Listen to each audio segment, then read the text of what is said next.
Greetings, space travelers. Welcome home. You've just tuned your dial to Spaced Out Radio, the only place where you can own the night. I am your host, Mr. Rob G. And tonight we're broadcasting to you on our terrestrial affiliates across North America and digitally on TalkStream Live, KNPL, and Odyssey Radio. Remember, you can access our archives for free at youtube.com/Spaced Out Radio. And while you're there, please consider hitting that subscribe button. Don't forget to follow us on Twitter and Instagram at Spaced Out Radio and at Spaced Out Radio Show. Our website is spacedoutradio.com, where the options are endless. You can stay up to date with the SOR Newswire, get some official Spaced Out swag, which we will look at later, plus rock out to some Bumblefoot and so much more. Yes. Tonight we have an awesome show for you. As you've probably seen on the thumbnail, we're going to be bringing in one of our very special guests, Melinda Leslie. And if you read the thumbnail, then you'll know she's going to be talking about some other things, maybe some things that you were unaware that she was involved in. I'm totally excited to get into that tonight. It is going to be totally awesome, a great conversation. I can't wait, cannot wait at all. But what we're going to do is go ahead and we're going to welcome everybody in, and then we're going to jump back into the time machine, the Spaced Out Radio time machine, and see the week that was Spaced Out Radio. And you can only do that right here on Spaced Out Radio. So let's go ahead and take a look and see who's joining us tonight. Who gets the gold, who gets the bronze, who gets the silver? If I had to make predictions, then I'm pretty sure I could probably guess. Let me see. Race fan. It's race fan. It's race fan. Race fan gets the gold. We got Carl Bittner picking up that silver. And we have Jessica S picking up the bronze. So Jessica S, welcome all you guys. Let's see who else we're welcoming here. We have Steve Q. Thank you for coming in. Steve said he met Melinda at 2023 UFO Con. That's awesome. She is going to be talking about some really cool stuff here today, and I can't wait to bring her out a little bit later here. And let's see, who else do we have? We have Paranormal Pixie Laura. Welcome to the show tonight. This Saturday night after hours. Yes, we're going to be getting into it. It's going to be awesome. Let's see, Brown Dwarf. Welcome to the show, Brown Dwarf. Appreciate you coming in. Linda B. Thank you for coming in, Linda B. We appreciate you. We got Ange. Hey, SOR family. Thank you for coming, Ange. We appreciate you. Angels Are Life, Nikki. Thank you for coming, Nikki. We appreciate your patronage and your support here at Spaced Out Radio. We got Road Flare. Road Flare says, hi, guys. What's going on, Road Flare? Thanks for coming in. Appreciate it. We have Mr. Black Dragon. Simplify Rob G. Same to you. Let's see.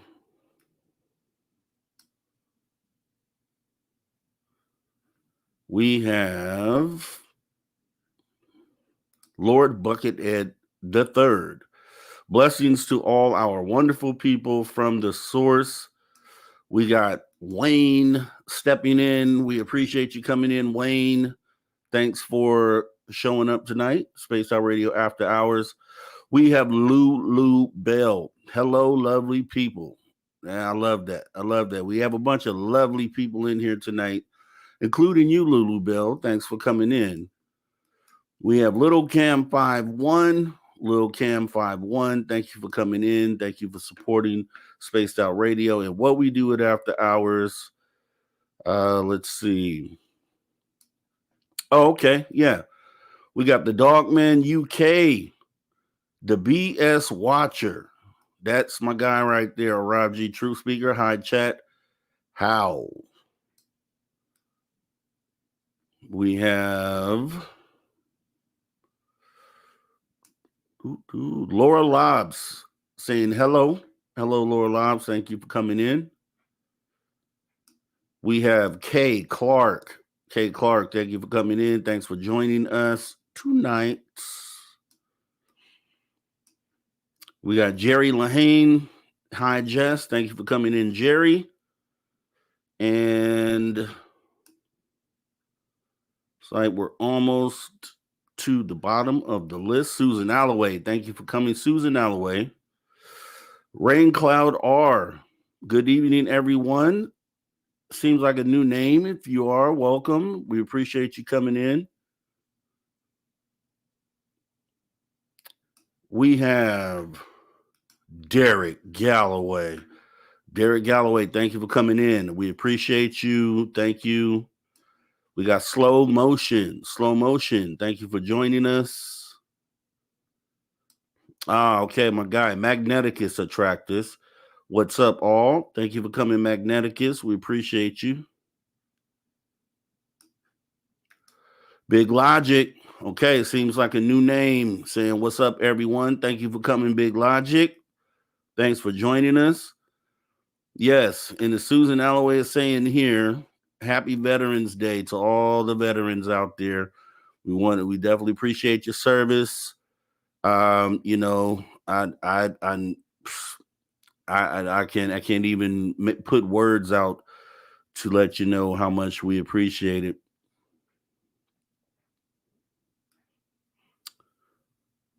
Let's see. And I think that's it. I think we're caught up here. Okay. Yep. Looks like we're caught up. All right, guys. So it's going to be a great Saturday. It's going to be great. Talked to Melinda Leslie a few weeks ago, and we planned to do this show. It's great. It's going to be great. We're going to be talking about some real interesting stuff. I really cannot wait to get into that conversation. But what we're going to do first, as you know, we have our Spaced Out Radio Week in Review that we do every Saturday. So we're going to jump in the Spaced Out Radio time machine. We're going to rewind time and go back and take a look at what was Spaced Out Radio for the week.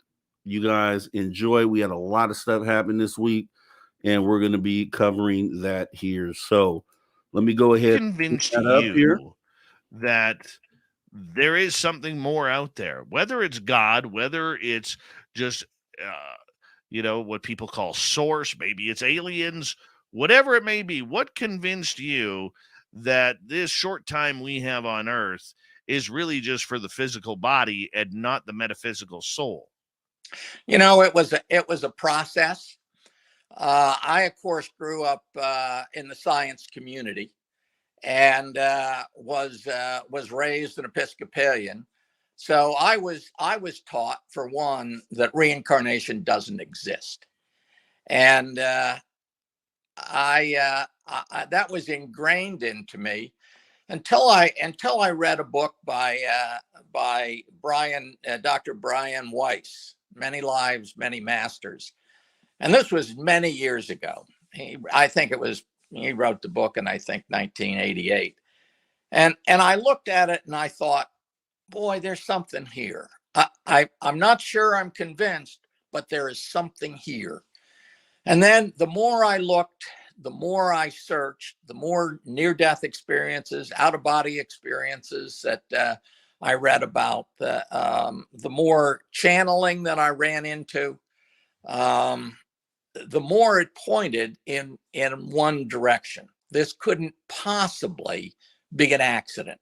This life, we've got, the science tells us we got a Big Bang theory, and the Big Bang theory says this was all just potluck, and everything that happened is just a coincidence. Well, it's inconceivable that it's a coincidence. Not, you look around and everything that exists couldn't just have happened all on its own. Somebody, some mind had to be behind it. Okay. Another thing that popped up, and I laughed about this, was apparently my crush for Katy Perry came through. My celebrity crush. But I recall from listening that allegedly Katy Perry and I have met on craft. Yeah. I said she's listened to the show, but she has no idea who I am. Mm-hmm. So I found that to be kind of funny because, it is believed that Katy Perry allegedly is an ET abductee. Yes. Mm-hmm. And she sung about aliens a number of times in her songs. Mm-hmm. So, I mean, when you hear something like that, to me, I don't know how to believe that, because on this world, it's so out of touch with reality that it's kind of weird that I would say something like that under hypnotherapy.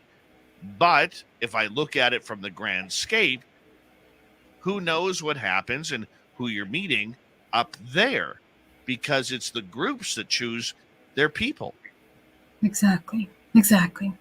Well, okay, so I will mention this. Look, your hypnotherapy will be more successful the more you clear up your subconscious mind. Okay, what do I mean by that? And I know this as a fact just because personally, I've experimented with this myself to see if it's true.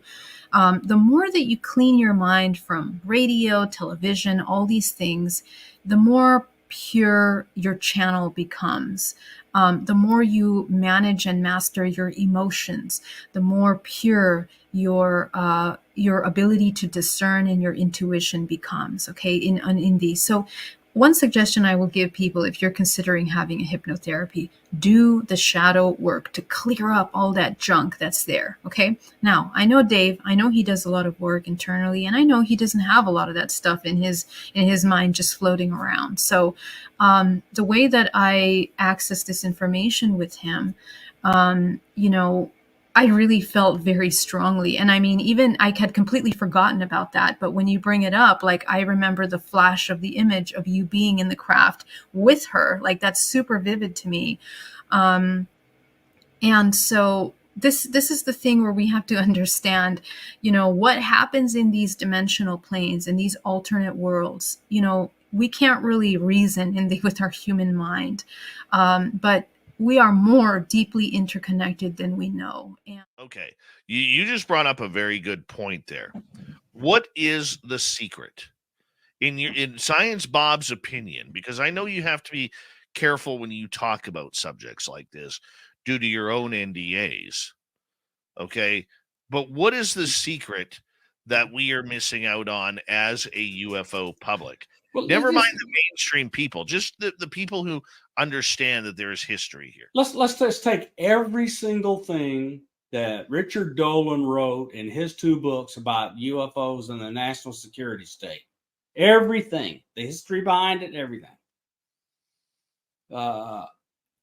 If all of that stuff is true, then it needs to be commented on to some extent to allay the fears and the anger that have been brought up, and we need to give up on not admitting that wrongs happened and just grant them some kind of immunity to tell the truth.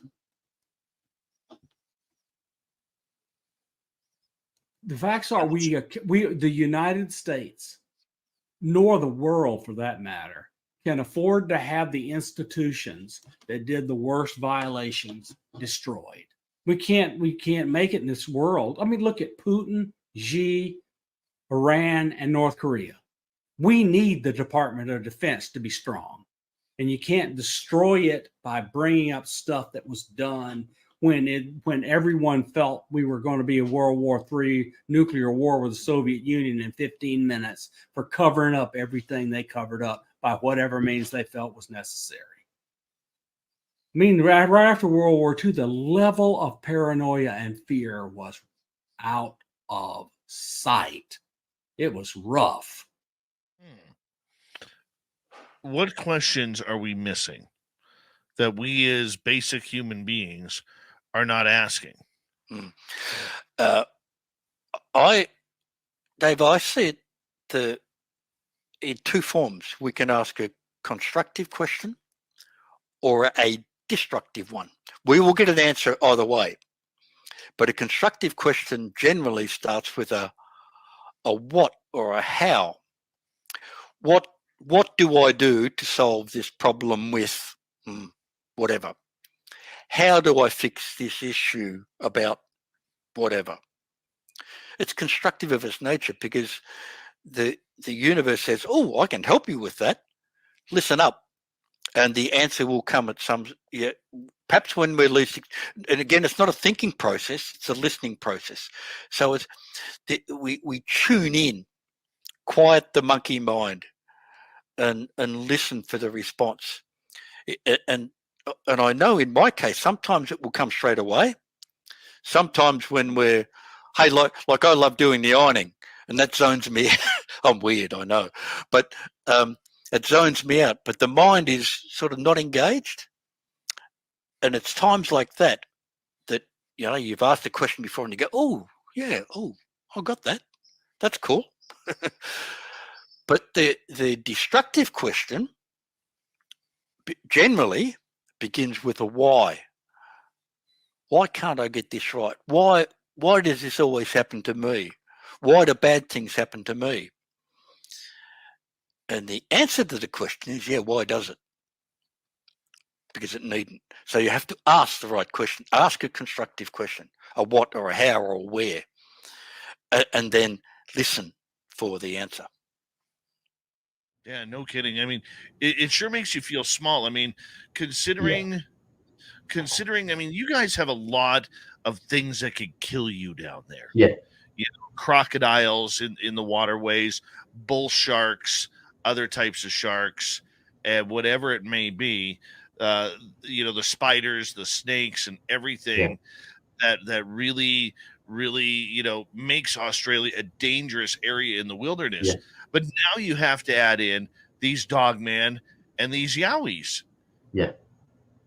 I mean, it's why the hell are you taking a chance on your life, man? Well, that's the thing. We're used to the snakes and spiders and that. They're not.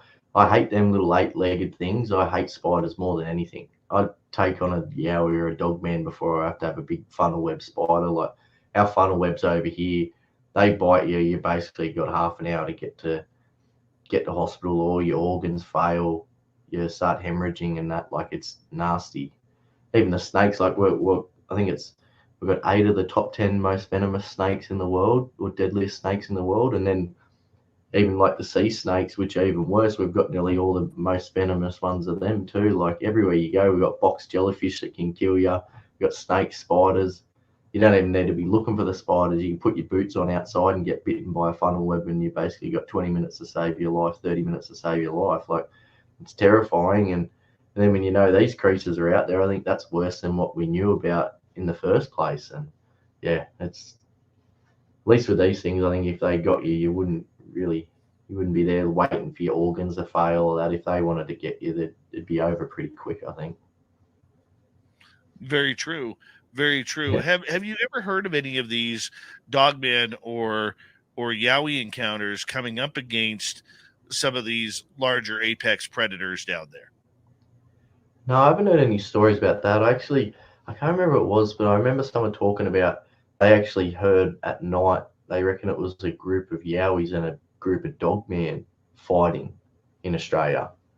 They could definitely hear, like, there was distinguish between something that sounded like a dog man or a wolf and the howls and that of a yowie, or the vocalizations of a yowie, and they could hear all this smashing in the bush and all these howls, and that's crazy. And there probably would have been a lot of encounters over the years with them. And even with this dog man, I'd never heard of it before in Australia. I thought it was a lie over in America. Someone just made up, oh, there's a werewolf running around. But I actually thought I was the first person to have an encounter, and there's actually probably 10, 15 people that had come forward of seeing these creatures, and it's bloody terrifying knowing that over here now we've basically got a werewolf walking around in the bush. Like, From the missing to the mysterious, it's time to introduce our audience to Courtney Marcassani, our new voice of the UFO Report.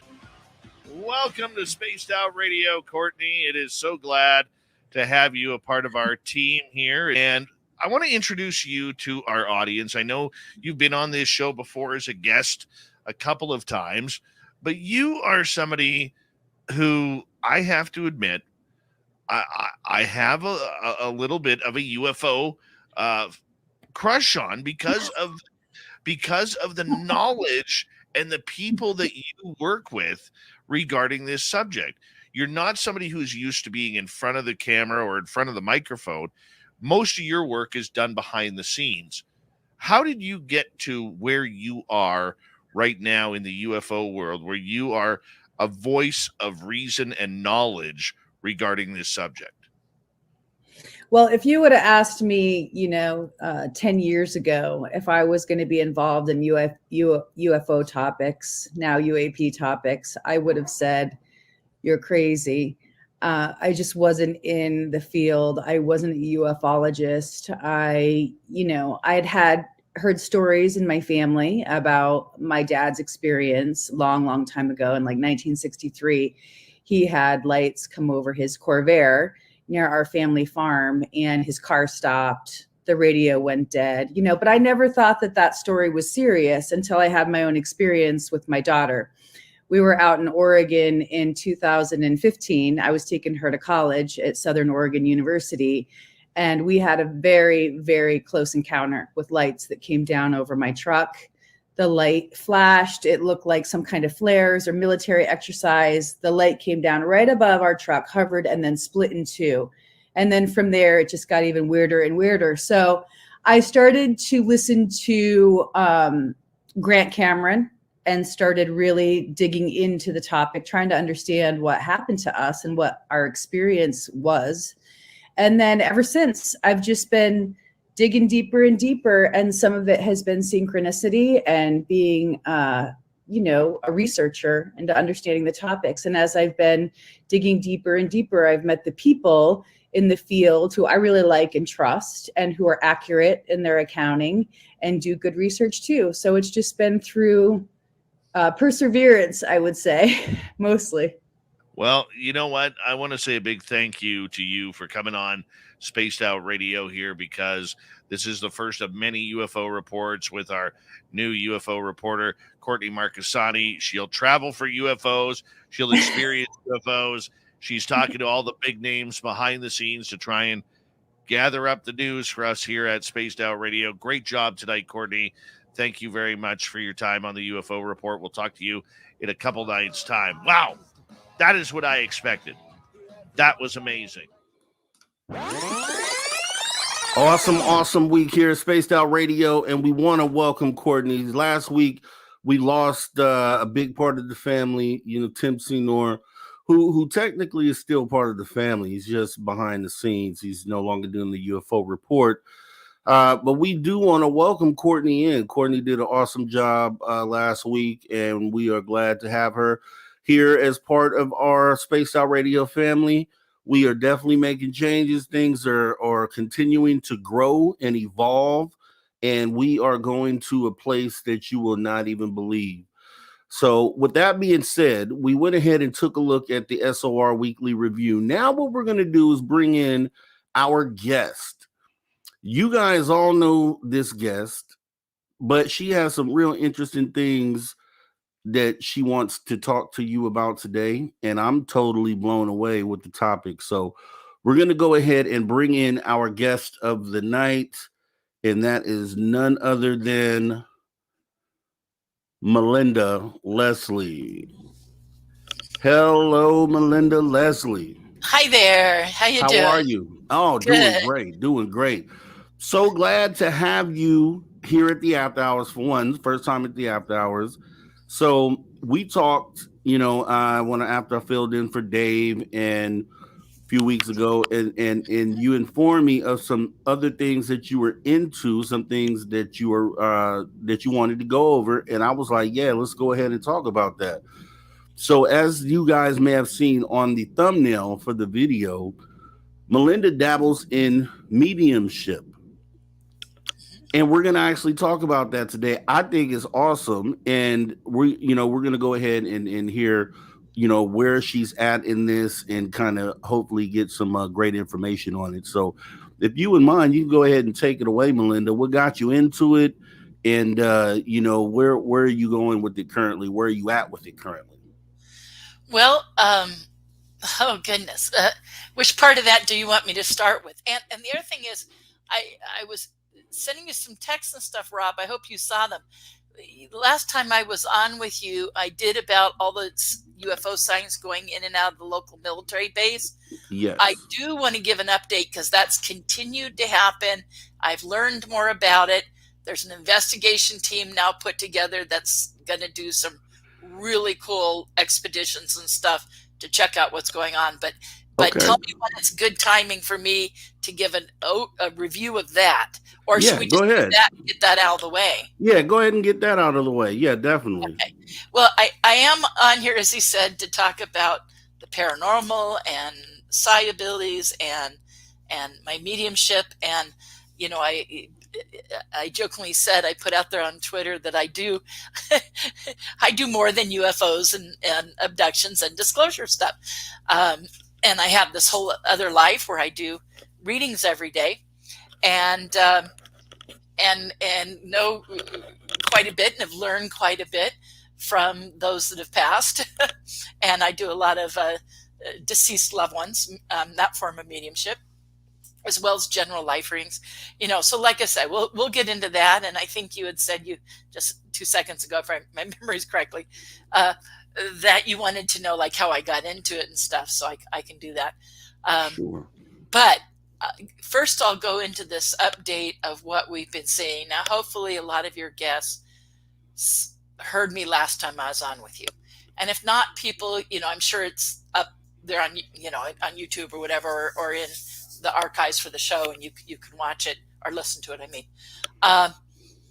because I went on and on for a great amount about the stuff that we're having happen out over our underground military base. So I'll give just a little bit of background information. And Rob, you can hear me okay? My sound's okay? Oh, I need to put this up.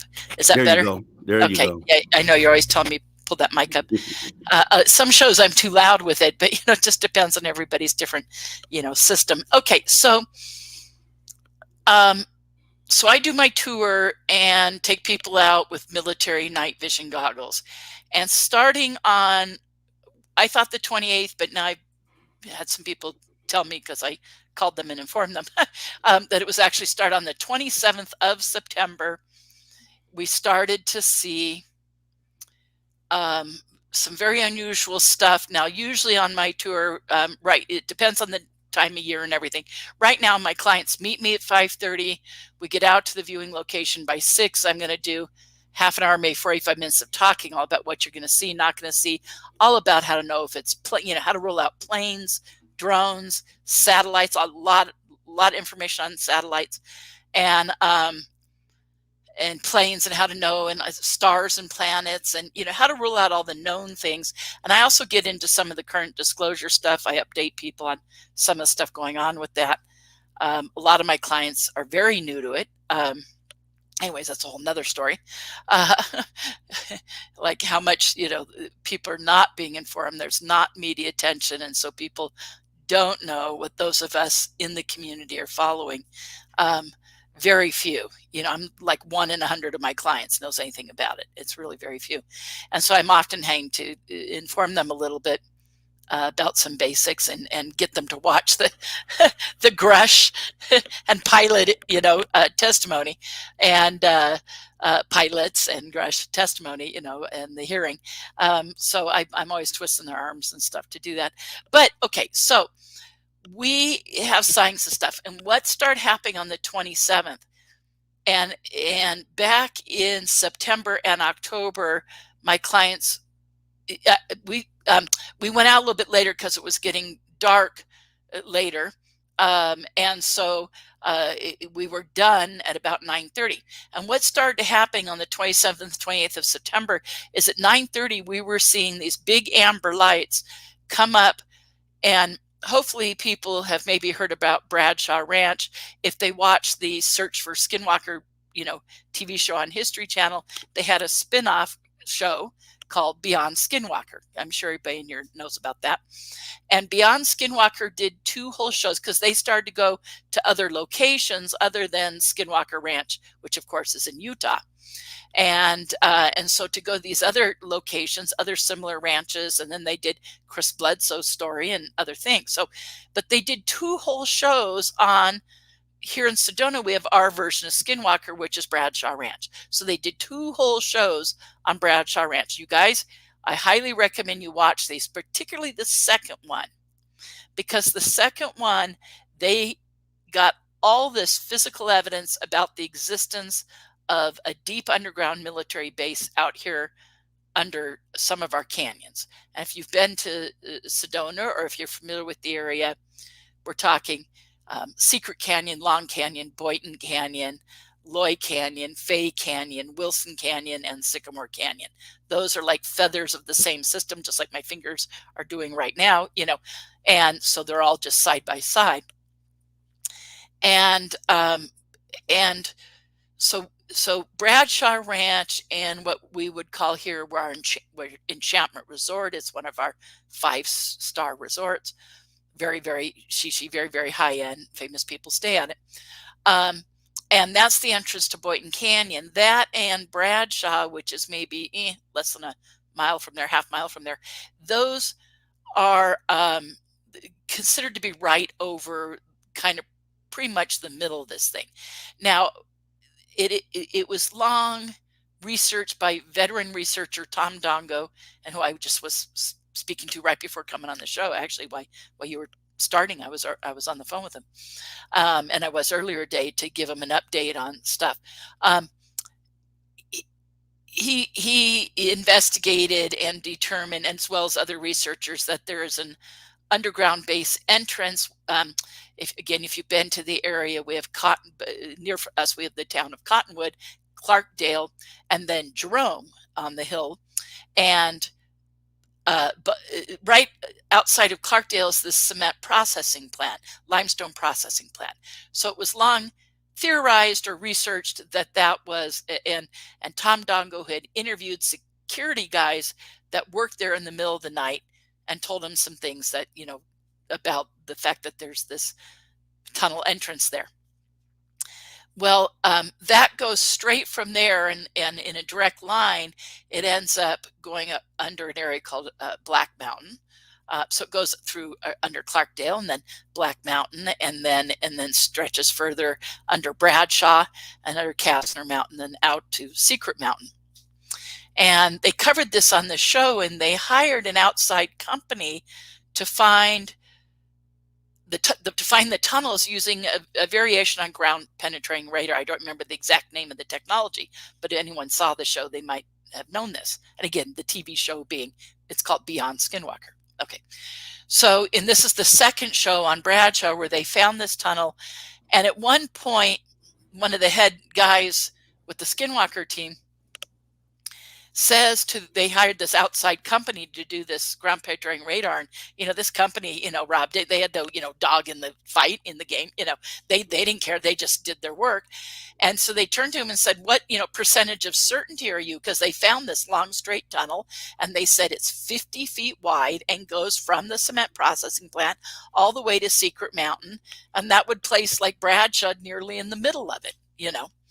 And they're like, what percentage of certainty are you that this tunnel is here? And the owner of this outside company goes, what? He's like 100% certain. There's absolutely a 50-foot wide tunnel going for at least 5 miles from there to there, perfectly straight, and it's 50 feet across, and he said it's absolutely there, it's my 100% certain. And then he said out towards, I think, Kastner Mountain, Secret Mountain, out that way, that there were actually some areas that they started to find that were like 200 feet wide, so some bigger areas, as well as the long tunnel. So, and then the show was sending up drones multiple times. In fact, a friend of mine was involved in that. He was on the show, and I recently got together with him, and he was telling me more about it. But they had sent up multiple drones from multiple locations.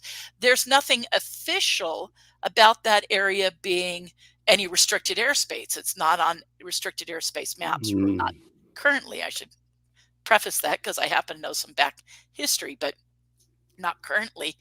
And yet they were sending out drones, because they were going to just send them and say, how far can we go back and what's there, and get some footage of the area. And no matter where they sent them from, all these drones were coming back, because I didn't know this about drones, but apparently if you enter any restricted airspace, whether that be an airport or a military facility or whatever, they come back to their original GPS location. Yeah. They just instantly shut down and come back. And all their drones were coming back, restricted airspace, and were being back and not being allowed to enter this space, no matter where they sent them from, miles apart from. Can you hear me? I knew it was glitching there for a minute. Okay. So drones were coming back, and then they did these sending out radio signals, and again, if anyone watched the show, they know I'm talking about it.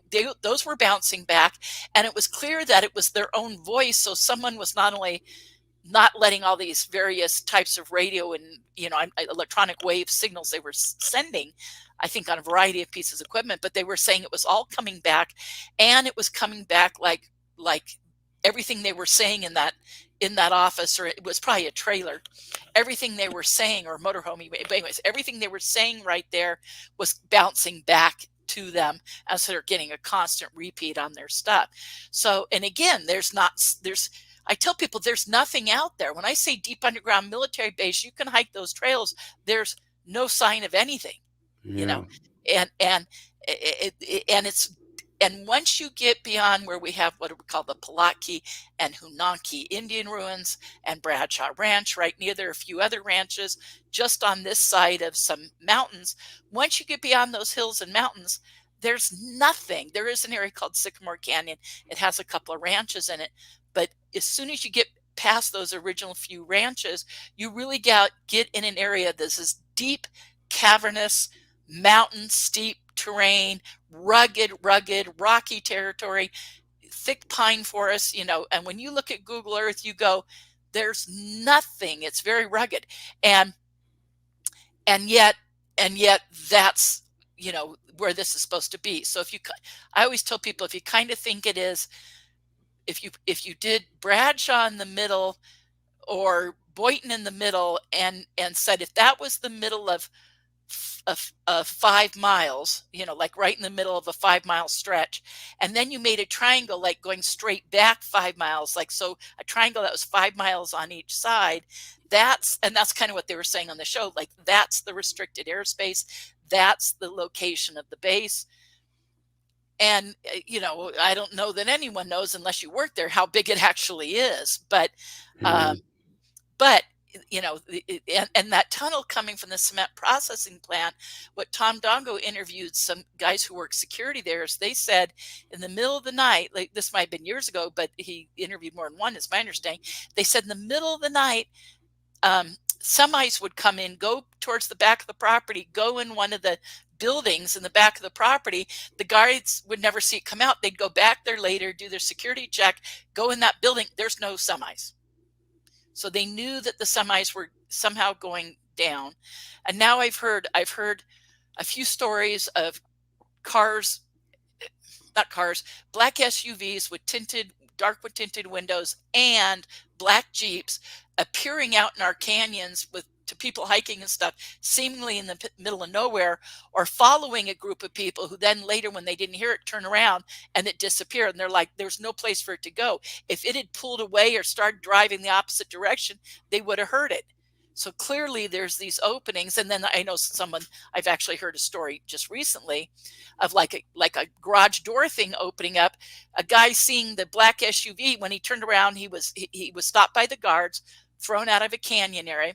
He was on a dirt bike, a motorized dirt bike. He's going up a ridge. They're like following him.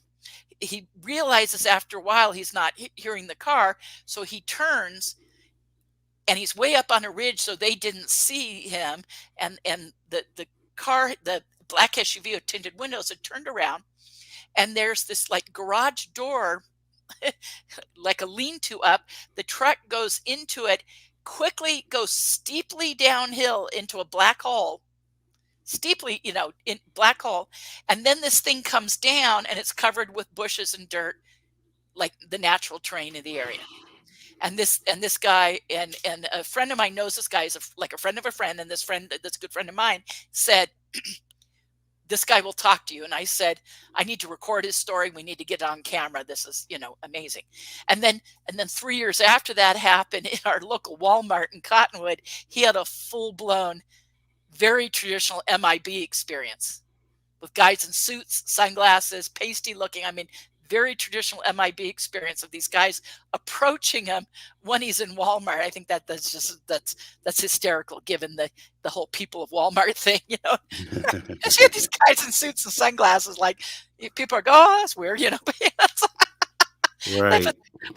But they approach him, and they don't say much other than, how you doing? You doing okay? How you doing these days? And they knew his name, and they say, how you doing?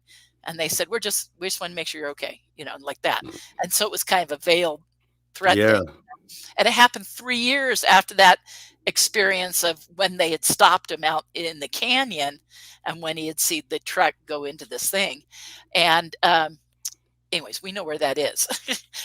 It's a long story. There was a unique land feature apparently in the area, and we've found it on Google Earth, so we think we're going to be able to go find this thing, maybe, So, and we're a team of researchers. I don't know if people listening here are that familiar with my MILABs stuff, but I have 2 experiences of being more than likely taken to that base, and detailed memory of it. And one time I was with a group of people who all remember it too. And there was a mass abduction.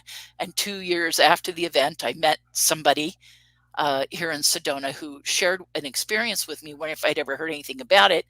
And he was one of the other, because we had like 100 people lined up down a hallway, and he was one of the other people lined up in that hallway, because as soon as he went into the detail of the experience with me, he was remembering all the same stuff that those of us who were taken together already remembered about it, and it was 2 years later. So I knew he was really there, because he knew specifics.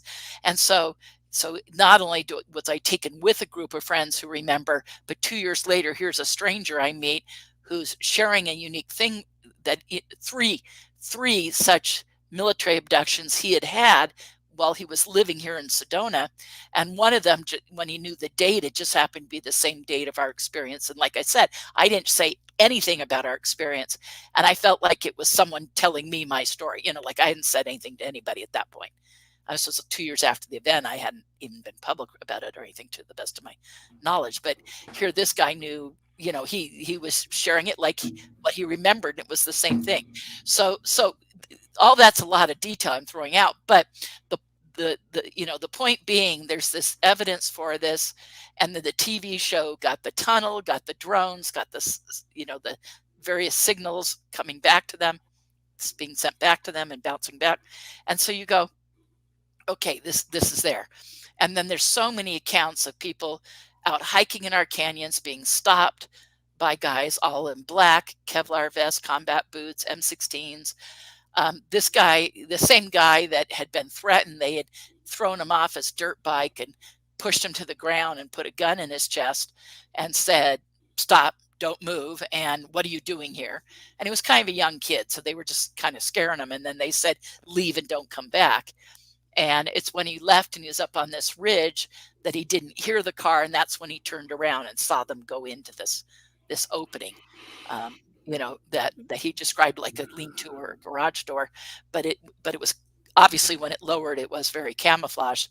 So, but lots of accounts. I have some guys out by Bradshaw Ranch who had a very similar experience to that guy and were stopped at gunpoint. I have a family out in Sycamore Canyon, a family I interviewed, stopped at gunpoint.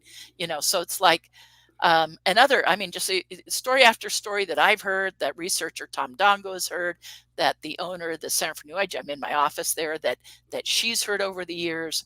A friend of mine, Jocelyn, may be listening, and she's been on this show before, and she's if she's listening, she's heard stories, so this is it. So going back to my tour, so we were sticking around because we were seeing these amber lights come in and large, and gosh, it takes so much explanation. I've learned from taking out plasma physicists on my tour. Oh, Jocelyn said she's in. MJ Sedona, she's right there. Welcome. As I just talked about her, I saw her in the chat. So, what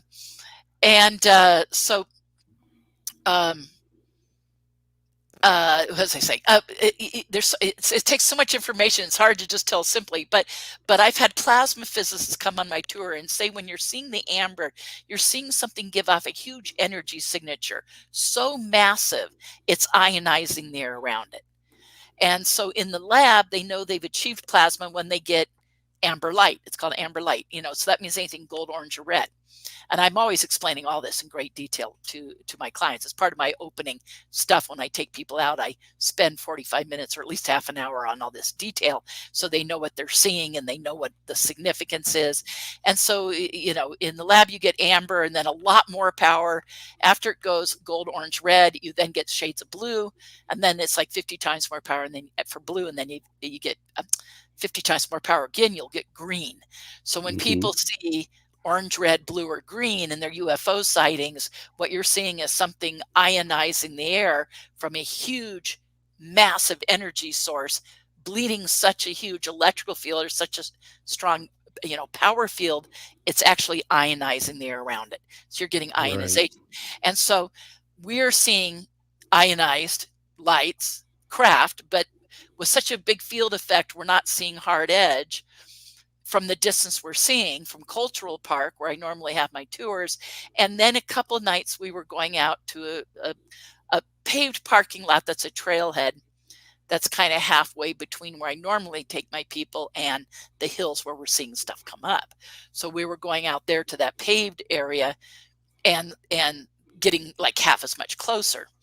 So it wouldn't start up. It started on the 27th of September. And so the last couple of days of September and all of October, this was starting up at about 9:30 at night. And so the earliest we saw anything on any night was about 9:20, but most nights it was about 9:40. And the latest we ever saw anything was about 10:20, but most nights it would end at about 10:10. So basically a half-hour window is when the majority of this was happening. and we're seeing amber lights come in the sky, come down, sometimes streaking down, stop above these hills, power up to where you could lower the night vision. And you can't see the amber with the night vision. Everything's green. But when they would get really bright, and my clients already know that from my tours, you lower the goggles, look with your own eyes, because it's only with your own eyes that you'll see color. So we would lower the goggles and we'd see the amber light and power up. And then at first, for the first month, it was all happening behind Kasner Mountain. Long story short. And then all of a sudden, I did have a couple nights where nothing happened. Then I took out clients out to the second location. So we start the tour at the regular location. And normally by 8:30, we'd be done. Or in October, it'd be 9:30 because we're starting an hour later. Okay. But what they would do then is follow me out to this other location. And so anyways, I took a group of ladies out there this one night, and sure enough, it was just, crazy. And we saw like 25 things in 20 minutes, and it was starting to increase. And then I started to notice it started to happening a little bit earlier. And then all of a sudden there were 6 nights of nothing, whatever, we were going out there, the second location, there was literally 6 nights in a row of nothing. And then I said, well, I'm not going to keep going out there and taking people out there to have nothing, because we're having to make an extra 15-minute drive, and it was a little higher elevation and colder, and, et cetera, et cetera. And a lot, we weren't, supposed to being done at 8:30 or 9:30. Well, this was when the time had already changed, and it's supposed to being done at 8:30 at night. It started to be,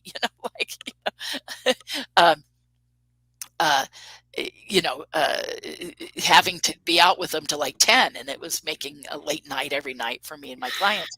So I said, I'm going to stop doing it. And then all of a sudden, so we stayed at Cultural Park, and I told them I'm going to stay later because I have to see if this ever starts up again. And then after 6 nights, like the 7th night, boom, even more stuff. And then another night, even more stuff. And each time my clients were staying with me and seeing it. And the concierges here at the Center for New Age said the next day they book all my stuff for me, and the store staff. So the sales staff in the store and the concierges that book everything were having my clients come in, like looking for me, and just they'd come in and start telling all of them about what they saw. And the concierges were here like, your clients keep coming in. What you're seeing, that later thing out there, is blowing their minds, because what we were seeing was a ton of military. Now, I covered this in the beginning of the tour. Double and triple blinks on planes and helicopters is usually military. So in other words, it kind of goes dee-dee-dee, dee-dee-dee, dee-dee-dee, those throw patterns. Okay. And we've gotten very good on my tour kind of finding this. And then when they go over you, it's always military, so it was aviation experts that originally taught me that. And it's been proven itself, because I'm now at, what am I at? 1,749 tours.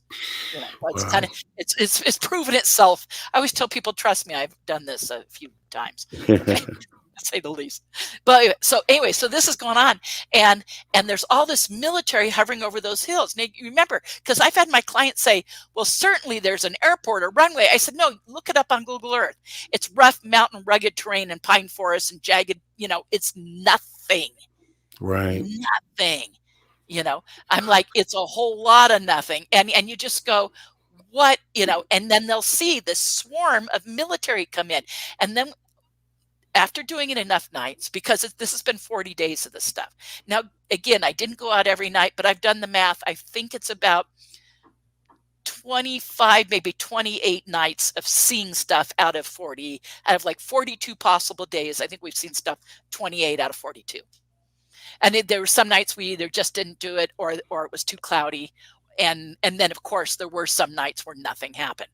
But still, 28 out of 42 was a hell of a lot of stuff. Heck yeah. I just had a friend who has a military background go out with me 2 days ago. And he was pointing out to me that this was a specific military operation, and there was even something happening that was very different, that it just started happening when they started coming up behind Black Mountain, not Kasner.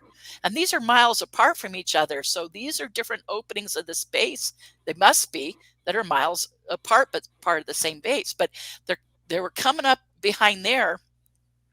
And also they start by coming in up in the sky. So they were coming in up high, coming down, coming in like everything else, like appearing out of nowhere, or you see it suddenly something way up high would catch our attention, just like the stuff we would normally see. And then all of a sudden it would start coming down, and then it would come down over the hills, and then it would power up big enough that we're lowering the goggles and seeing big orange and red lights with our naked eyes, and then going beyond the hills. But him and I started to notice, like 2 weeks ago, some patterns. And then he, being very alert and being knowledgeable about such things, instantly saw these patterns. And he said 2 fighter jets would come up, circle the area, and then there was a military helicopter coming up over the hill that you would normally see the triple blink, but all of a sudden it would have this big solid white light strobing fast, which was very different, like totally different. And yet it would turn again, you'd see the triple blink. So as it was getting in position, you knew it was a helicopter. And then maybe this strobe was like just happened to be facing our direction, but we're like 3 miles away. But anyways, and then all of a sudden it starts going bam, bam, bam, strobing fast. But what would happen is, before that would happen, 2 military jets doing reconnaissance would come, circle the area. So they're like checking, making sure coast is clear. And then that was like a signal, like whatever this operation is can begin. And then you'd have the lights coming in, going down, and the lights then after a while would start to come up from behind the hill, power up, and then head up and disappear. And sometimes they'd even streak out. Sometimes they'd streak in and stop, like shoom, boom. And sometimes they'd power up and go foom and streak out. Most of them took off slowly, and then we noticed, as things were coming in up in the sky, we would see the military go up and go up to that area, and as they were coming down, escort them in. And then we saw things coming up behind the hills, and we were starting to notice this pattern of the military would be there right at the top of the hill. And then as they were going up and dimming out, the military would escort them up until the object disappeared. And not only are they sending up like 20 military aircraft to secure the airspace, but at the same time, they're like bringing these things in, following them in, following them out. And we're just like, and when I say, you guys, these things, I want everyone to understand, we're talking things that would power up with giant orange and red amber light, disappear, not only to our naked eye, in the goggles, disappear, and head up and streak out or streak in. And so, and my clients keep saying, what is this? And I said, well, you're seeing what I'm seeing. I don't really know, other than we're seeing advanced craft. And I said, this is now this base is known for having ETs and humans working together. And so either this is some major operation of ETs coming and going, or that's choice 1. Choice 2 might be ET craft in our possession that we're somehow being trained to fly, but we're able to leave the atmosphere in, or at least completely shoot up and disappear, And so either we're doing that, or if it is reverse engineered stuff, because we're seeing, a bunch of the nights we were seeing 40 or 50 things in a half hour or 40 minutes or less of time. And if we're seeing like 50 things, do we have 50 things that can do that are being kept or stored out at our underground base? It's just phenomenal. So I'm notifying some major researchers, a couple researchers that I know. We're going to check out some stuff. We're going to rent some Jeeps. Anyways, I don't want to give too much detail, but we're checking out some specific stuff and some stuff that's been reported to us. There's some areas out in these canyons where floodlights come on at night, lighting up the canyons. And we're going to go check out if we can tell that heavy equipment has been back there. We're talking areas where it's very difficult to even get to. And it's like, how are they getting this equipment? Are they bringing it out from the base? And in which case we'll see tire tracks in an area, but not any sign of anything getting back there, or they're bringing it in which case we should see tire tracks or something going back there. So, you know, we're going to check out some of these things, and I keep being with my clients, and I'm not able to say, oh, let's jump in the cars and take an hour-long trip, you know, to get out where I might be more directly under this stuff. But I'm going to be canceling or blocking out some nights, doing it with some of these researchers, and actually going out to these hills, because some of these hills, I've been doing a lot of research on Google Maps and Google Earth to find out there are some of these hills you can get up on. There's everything from fire break roads to some ATV trails and stuff. So it's like, you know, and some of them aren't that far out of the way. I mean, I could get there from my home or from my office to there in under an hour. So I'm going to be doing that with some people to go out there at night and be right under this stuff. Now, having it said that, one of these researcher friends of mine and his wife had heard about it, not from me, but from Tom Dongo, who I had been keeping updated on this. Before you jump into that, Melinda, we got to pause for a break real quick. So hold that thought right there. And we're gonna pause for a break. We'll be right back with Melinda Leslie talking about these deep underground military bases. We'll be jumping into a little bit of mediumship. You'll only get that here in hour number 2, guys, right here on Spaced Out Radio. So we will be right back.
All right, all right. Welcome back to Spaced Out Radio After Hour number 2 with me, your host, Mr. Rob G.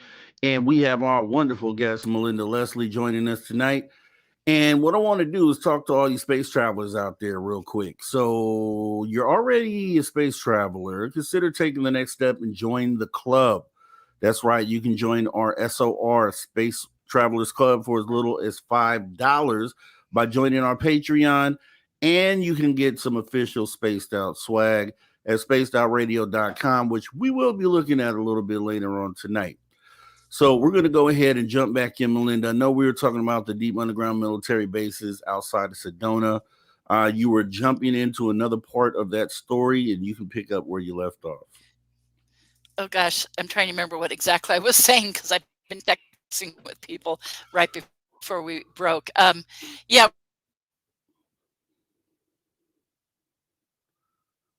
Oh, and you just froze up right there, Melinda.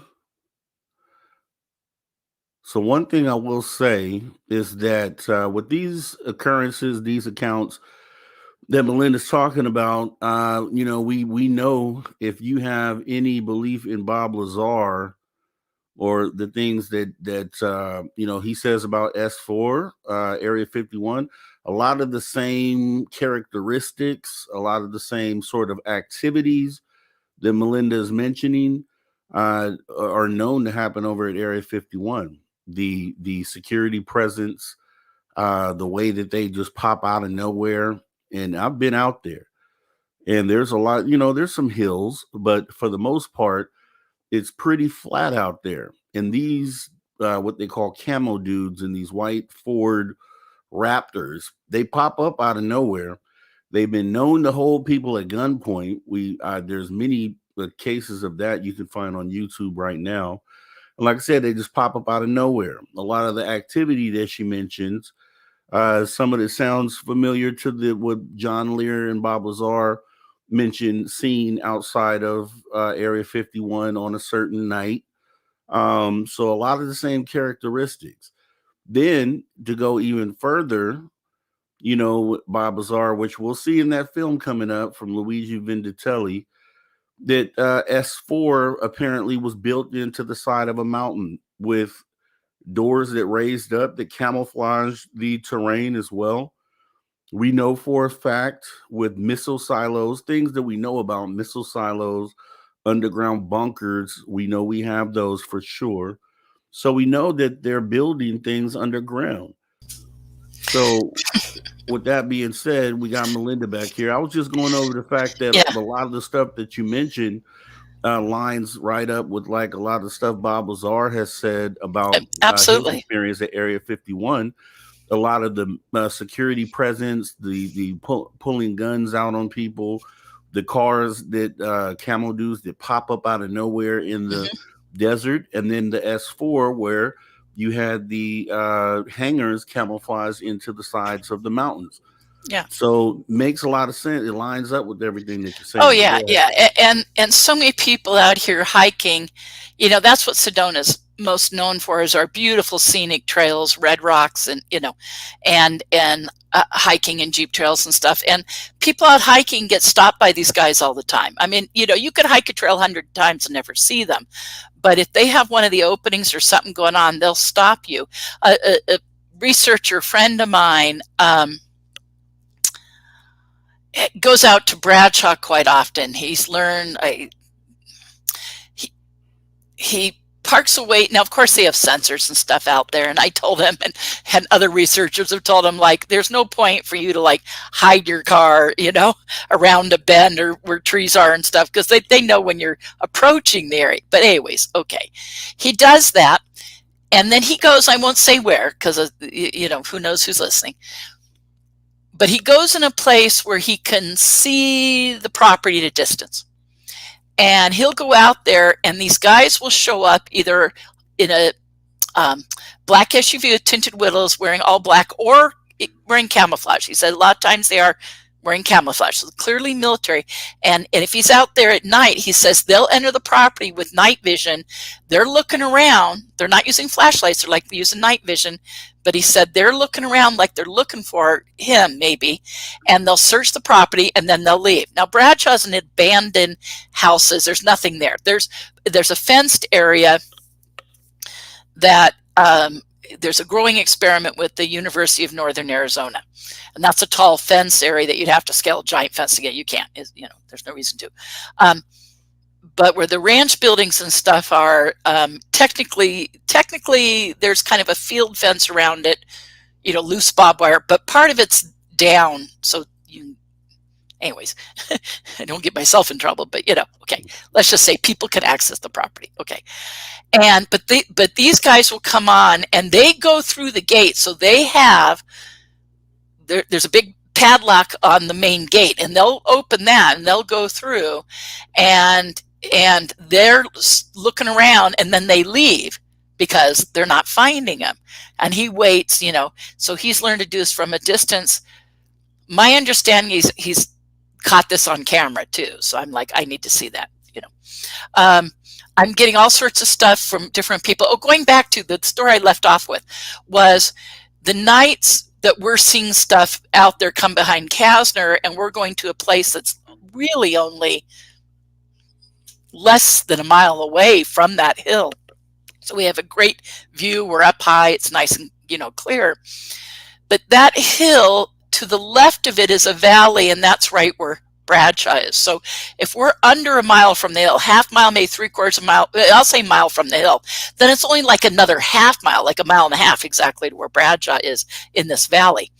And so Tom Dongo, veteran researcher who's been researching this for years, who I had shared all this with, he ended up telling another researcher that he talks to quite often, who was on the Beyond Skinwalker show, and tells him, so that gentleman with some other people anyway, they go out to Bradshaw. So one night we're at this paved parking lot area, and they're at Bradshaw.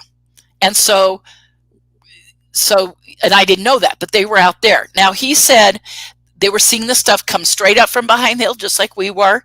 In our vision, from our distance, a bunch of things would shoot off to the right. He said those were like going away from them, but then we would see things shoot off to the left, come up from behind the hill, or come down and go up to the left. So those would have been going up over where Bradshaw was. He said what would have appeared left for us, he said, we're coming straight over them. And he said they were great big amber lights low, and then finally there was one low enough, no joke, you guys. He said it was so low, they had a great big triangle come over them, big triangle craft. And so not only did they see that, but Saturday, for the purpose of $13 million for the ranch, okay, it was purchased by, Forest Service. Yeah, by the Forest Service. Yeah. That's great. Hey, thank you, Jocelyn. She's sharing that information. Thank you. Okay, so thank you for that. Okay, and so now my understanding is Brandon Fugel looked into purchasing it, but the government wouldn't sell it to him. I don't know if that's true. I heard that through the grapevine, so I'll caveat that with, I'm not sure how accurate that is, but I've heard some people who know him, someone who knows him and talked to him, said he looked into it, but it wasn't for sale, or for any amount, I guess. So, and it used to be the Bradshaw family, that's the name, and it was a cattle ranch, and there was a general store on the property for a while, and there was a bar and a restaurant, and it would be used for events, but it's really in the middle of nowhere. But it was owned by the Bradshaw family for a long time, and one of the sons of the Bradshaws is the owner of one of our major Jeep tour companies. They actually started the first major Jeep tour company here in this town, of which there's many, but the first one was them, and then etc. So they're known as, having quite a bit of history. They're very famous in the area for the history with the town. And the last person to live on the property was Linda Bradshaw, but she was having so much paranormal stuff happen that she knew Tom Dongo and had him come out, and he would go spend the night and whatever and experience. So whenever it started to pick up, he'd go out there and check it out. And they were filming and photographing and recording and witnessing a variety of paranormal stuff go on. And so it's literally, it's like Skinwalker for us, you know, it's our version of that. So, and so going back to, they had this big triangle, and then the other day I had to call the same friend of mine, and I talked to his wife who'd got out there with him too. And I said, were you there the night they saw the triangle? I said, describe to me what you saw. And she said, Melinda came right over us and hovered right over us. I said, how close? She said, we could see every detail. She said, it was right over us. I said, oh my God. And I said, so here we are at a distance away seeing giant amber lights. And for the most part, they did too, except for one that came low enough over them, there was a triangle. You know, now triangle, a lot of people are quick to go, oh, that's ours. Not necessarily. And I was just having a discussion quite a while today with Tom Dongo, giving an update on all this and telling him about my other military friend and I going out there and what everything he was saying about the military operation. And as soon as I brought up triangle, he said, well, they're not all ours. I said, exactly, thank you. You know, I said, yes, thank you. You know, and so they're not. And so now I don't know if this is ours or not, because that was the other thing. I mean, is this ET craft coming and going that we have some major operation with, and they're, you know, taking people off planet or bringing them back, or God only knows, you know, what, I don't know. And then the other is, are we seeing ET craft in our possession or flying, or is this reverse engineered stuff that, and we have 50 of them out there? You know, I mean, that just blows my mind to think of that as a possibility, because I'm quick to say we don't have that much stuff. We're flying in restricted airspace. This is not known restricted airspace. But that's why my clients say, if this is in the middle of nowhere and there's nothing out there, why are we seeing all this military swarm over the hills and come fly in pairs going over us right where we are? And not because of us, just flying a bigger path. And then all this not small gathering, that one time there's 20 aircraft over the hill. And why? And my clients are like, why? And I go, to secure the airspace. They're securing the airspace for whatever this operation is. Occasionally they send out 2 to patrol a greater circle. Whatever this aircraft is that comes up with this fast strobe that we think is giving us a signal like coast clear, whatever, and that's when it begins. And we go up, we meet these things coming in from space, and we escort them coming up from behind the hills going out. And now I don't know if that's stuff we're flying, stuff in our possession, ETs are flying. I don't know who's building it, who's flying it. All I know is it's not standard technology, what we're seeing.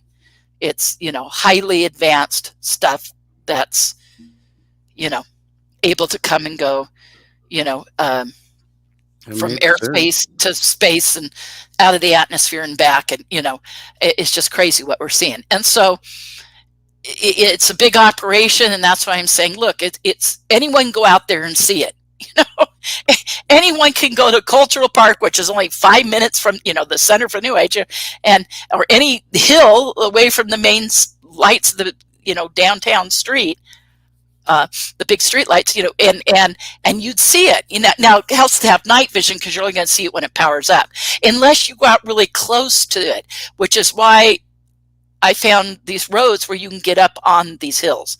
And so now my goal is get out there, get up on these hills. So we're right under, just like the one friend, the researcher who was out at Bradshaw the night when he saw the triangle. I'm like, I need to get closer to this stuff because I've seen triangles 9 times on my tours, big triangles, and another handful of times not on my tours, you know, but I'll never get tired of it. It's mind blowing every time you see it. You know, it's really mind blowing. So part of me is like, I'm going to see that. I want to see, is this disc? Is it cylinders? Is it triangles? You know, is it all triangles? Is it other stuff? Is it a variety of stuff? I want to get out on those hills, and I don't think they're going to care that anyone's there. There's some ranches and stuff. There's a Indian room very famous outside of Cottonwood in Clarkdale called Tusigoot that you can go. It's up on a hill. It's a whole, you know, Indian ruin up on a hill, and you go through a tour, and it's a, you know, it's a federal park thing and everything. Okay. And right there, the Verde River does a bunch of weird turns. It kind of gets wide right through there. And then up against the base of that hill on the other side are new housing tracts.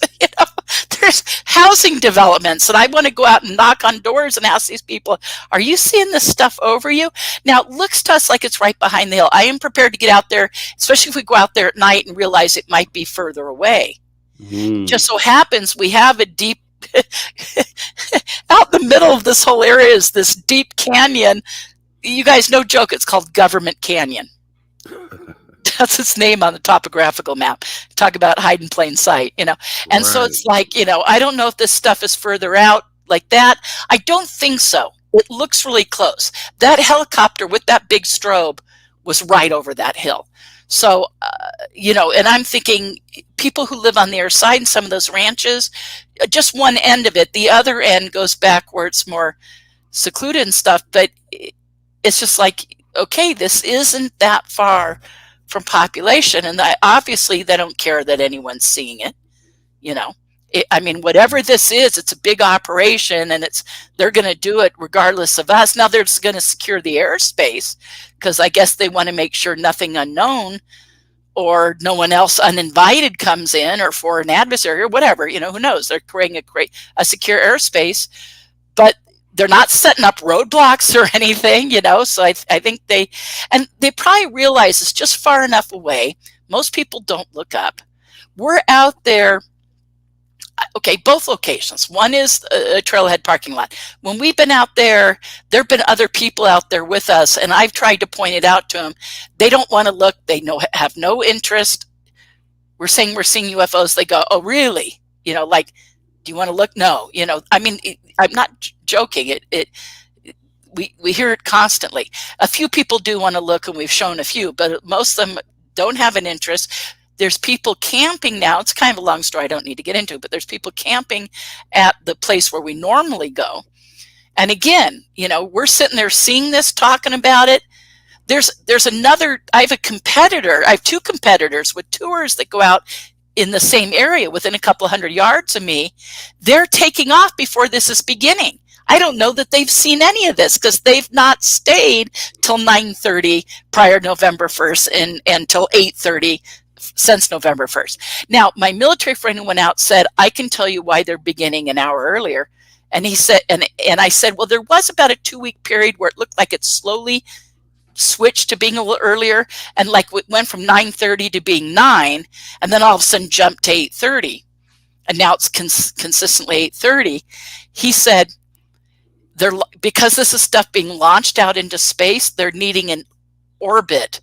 They're needing an orbit time that they're going for some planetary alignment, like an orbit, and he said he had just read an article. He says, I can show you this article that I recently read like 2 months ago. He said, I came across this article all about NASA, JPL, and like SpaceX and their launches, and that they have to adjust the timing periodically to, because they've got to be in the right orbit, it's all about when you launch to be in an orbit. Right. And he says, this is a change in time for the orbit. And I went, oh my God. I said, I don't know if that's why, but I said, that seems so logical that I can do nothing but think you're probably right on, that's why the time difference. So, so the research is just beginning. I'm trying to get other serious researchers involved. I do have some people, we're going to do some expeditions to check out the area. And, that I've been saying for years I was going to go out and do, but now I've got a team of people seriously interested in doing it. Jocelyn just said she wanted to go with us. Maybe she will, Yeah.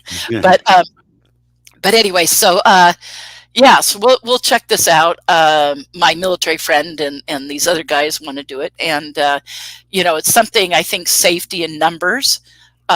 People do get stopped by guards out in these canyons. We are in no way afraid of that. In fact, if it happens, we'll just go, selfie, Right.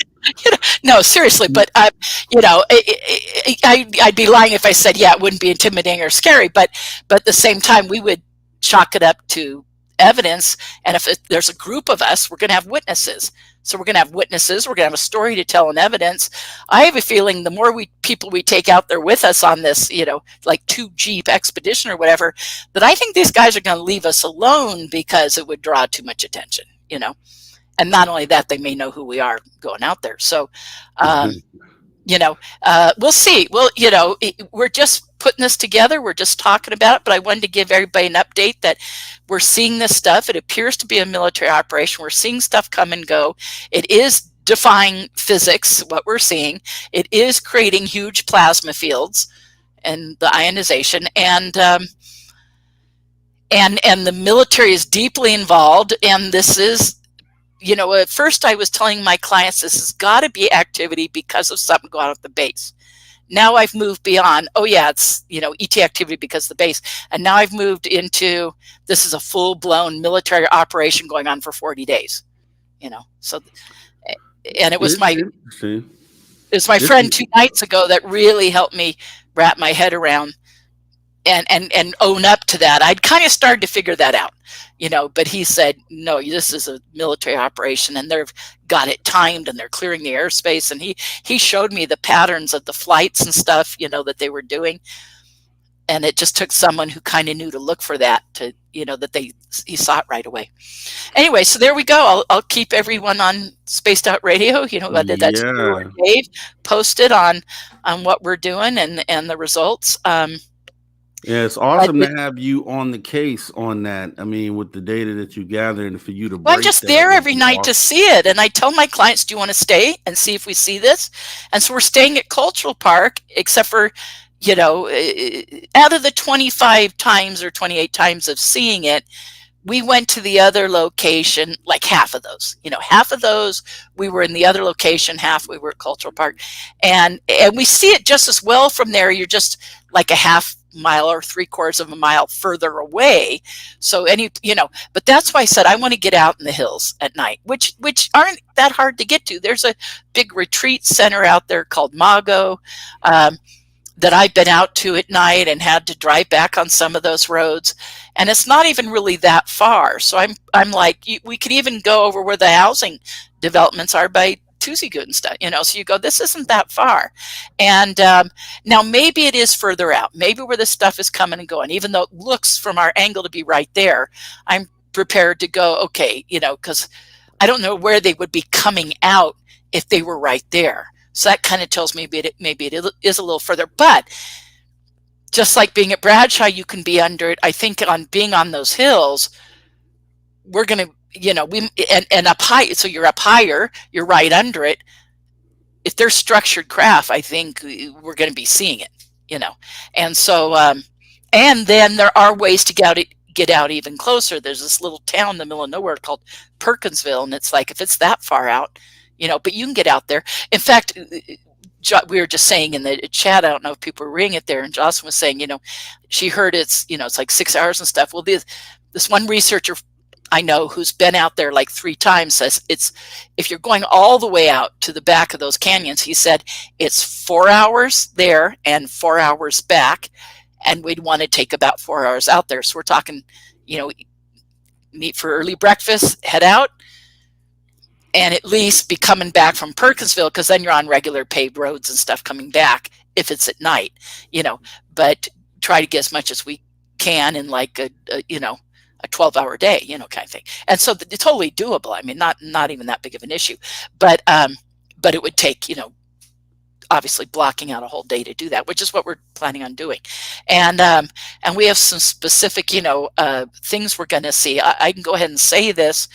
Out in one of those areas, and I didn't even know about this, and he had pictures of it, is an intact Native American cliff dwelling. Now, we've got those around here. We have famously an area called Montezuma's Castle, where you walk in a state park and you're down on pathways and you're looking up at it, but it's a fully intact cliff dwelling, and amazing. Okay, looks like an apartment complex, and right. But you're not up in it. And then we have ones here you can get up in. There's everything from things you can go out and find on your own that have partial walls and partial doors and windows. And then we have very famously, I always said Tuzigood, which is partial buildings, not there's no roofs, you know, and then we have, and then that's more on a hilltop as opposed to a regular cliff dwelling, but we have remnants of cliff dwellings in the Palaki and Hunanki Indian ruins that are federal parks, and you can go and kind of tour. Guard takes a forest ranger takes you around, and I highly recommend to anyone coming to Sedona that they do it. When I have people from out of town, we always make a point to do it. And there's great pictographs and petroglyphs, Indian rock art.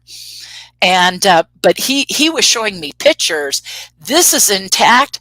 Has a second story, still has the, the roof and the doors and the windows. I mean, this is intact because it's so remote and no one goes there. I mean, it's the only way you'd ever go there, you'd have to know it was there. Right. And he said he has talked to some rangers, and they said, they don't worry about protecting it or whatever, tourists, because you have to go out of your way for 4 miles on a rugged Jeep road to get to it. And, but that's one of the things we're going to go see. And then he took pictures of, we have around Sedona in some areas that are pretty difficult to get to, but can be done. And Jocelyn's seen them, and other researchers I know have seen them. I've seen lots of photos of pictographs and petroglyphs that are of the, various Indian cultures being here, including some that have these beings that they know are Hopi. That's one of the things I was being shown by one of these researchers. He said, these are things only the Hopis draw. And then there's things that have the star people, the sky people, the ant people. The ant people come up from under the ground. The sky and the star people come from the stars in the sky.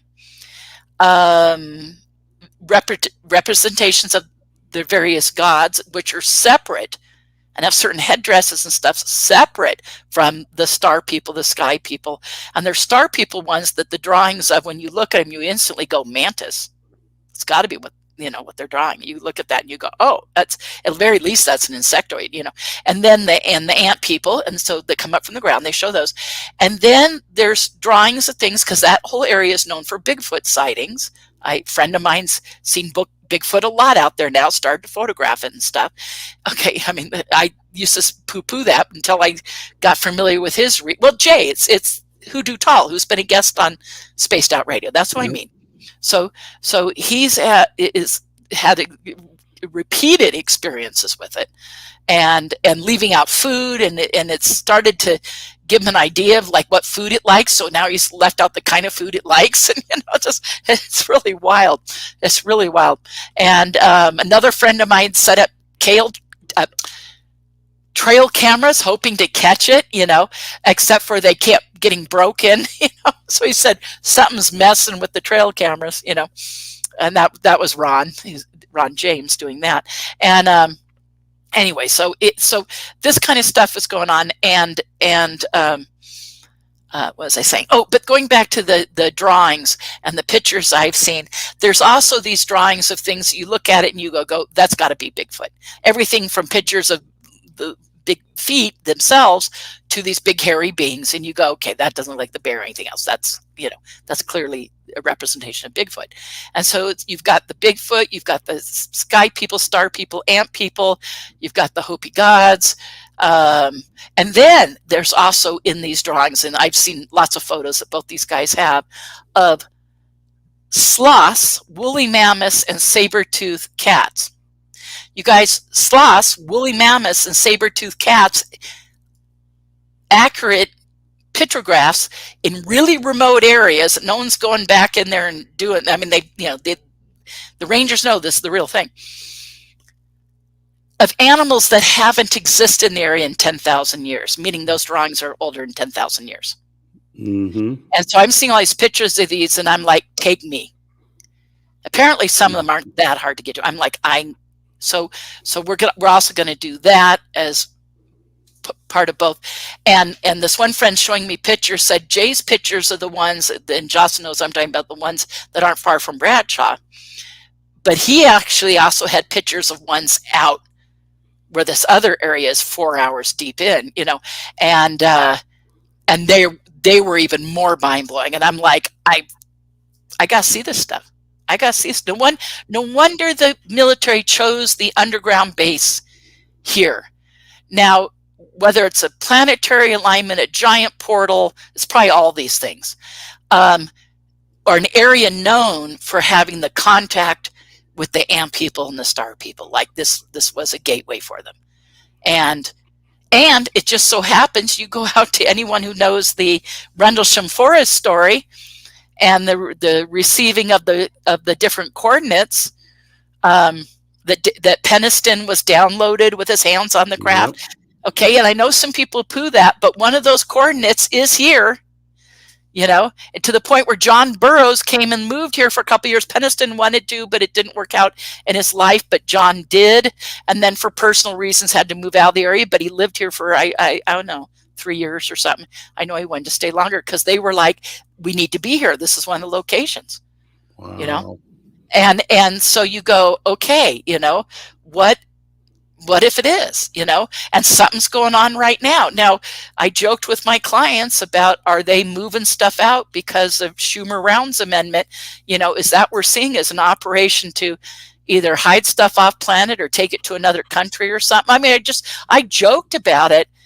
And here's my friend, I'll leave his name out of it for a second, but with some military background stuff. And he's like, it looks to me like an operation to ship stuff out or bring it in, or, like it seems, like it's an operation to do something like that. Like it's very deliberate and frequent and on a set schedule and stuff. And I go, yeah, well, it's funny you should say that, because I joked about, are they hiding stuff because there's about to be eminent domain, and they're going, oh shoot, we can't cough all this stuff up, so we need to, it's the pee under the cup, and they're trying to, scramble it, and I mean, I don't know. You guys, a lot of what I'm saying is wild speculation. I know what we're seeing, and then here's a friend of mine applying some logic and saying, based upon what we're seeing would fit these patterns, and kind of I was saying, well, you're just applying logic, and he goes, no, it's just deduction.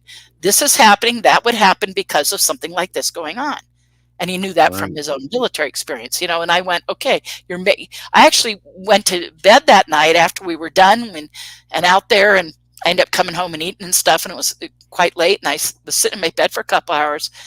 And I didn't call him then, but I was sitting there thinking about going, oh my God, he was right. Everything he said made perfect sense. And I said, I think the patterns he was showing me are correct. So I called him when I got up the next morning, and I said, I sat in bed for like 2 hours last night thinking about it, going, oh my God, you're right. Jocelyn, you know who this person is. He came to your house. I think I told you on the phone already. Yeah, those are all great ideas. I like to think on that same path that you're thinking, and just brainstorming, speculating, and these are pretty good, logical answers for what it could be. I mean, the whole Schumer thing, I hadn't even thought of that. That's actually pretty good, because obviously they would move these things so that we didn't come knocking on the door. So that makes a lot. And then when would they do it? And it would be probably in the cover of night, like you're witnessing, where there aren't a lot of eyes to see. So yeah, that all makes a lot of sense. And they're not figuring on a bunch of yahoos like like me and my clients looking with night vision goggles, and these things power up, but they realize people don't know what they're seeing. It's at a distance. They're going to brush it off if they even notice. And except for the ranches and the houses out there. But I guess there's probably a lot of accepted risk. People go out on ATVs and dirt bikes and stuff back into these canyons, even though they're very rugged. And that's where my friends have been out there on some Jeeps and stuff. So it's like, okay, it's very rugged and very difficult, but it can be accessed, and that's when the people out even hiking in the canyons get stopped by these guys. And I guess they're like, if they don't want you entering the area, they're going to stop you. Otherwise, they're going to let you be because you're no threat to them. And, that's the beauty, I think, of deep underground bases is you can't access them, and they have built-in cover, literally, figuratively and literally, and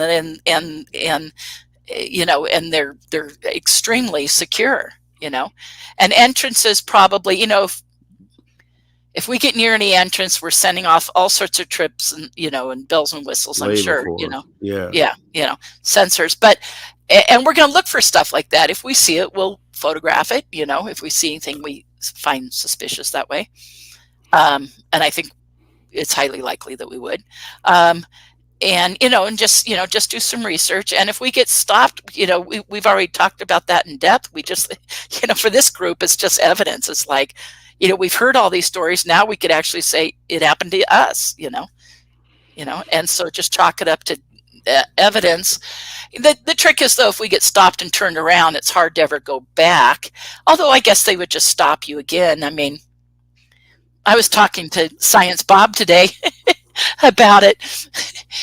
And I said, I don't think they'd kill us or anything because we're all known people and blah, blah, blah. And I think it would just be a matter of a little intimidation. And he says, yeah, I don't think they're killing people anymore. I think it's just intimidation. And I said, well, you know, people I've heard that have been stopped, it does work because they don't know any better, but it's not going to work on us. And I think they would know that. And so therefore I would think, and safety in numbers, the more of us, they're less likely to bother us. I think they're going to see us and go, oh shit, it's, you know, it's, you know, Melinda and Tom and their friends and stuff, you know, and that they're just going to let us on our way. You know, worst case, you know, I've even thought about this, and I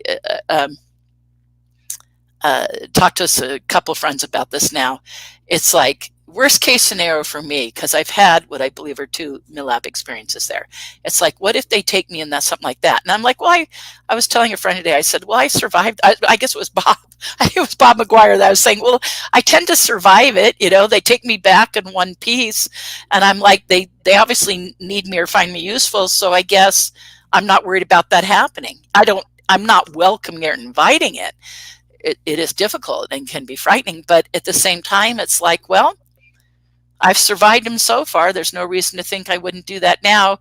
And I don't think that they'd do an operation like that just because we're a bunch of yahoos out there on Jeeps driving around. You know, I don't think they're going to do that for us. So I, you know, and if they do approach us at all, well, we just chalk it up to evidence. It's like, okay, you know, that was a possibility. But you know, everyone going out with us will know, look, these are there's, you know, there's risks from everything to the difficulty of the terrain and the difficulty of the trip. It's not that bad. And my friend who's been out there 3 times told me all about it. Doesn't sound, I mean, if he's done it 3 times, it's not that bad, you know, but it's like, still, it's like, okay, you know, prepared for those kind of things. I'm going to tell everyone, if you're don't bring a camera or cell phone that you wouldn't be willing to part with, you know, and download all your info, you know, download everything to your computer beforehand, because if they confiscate a camera or cell phone,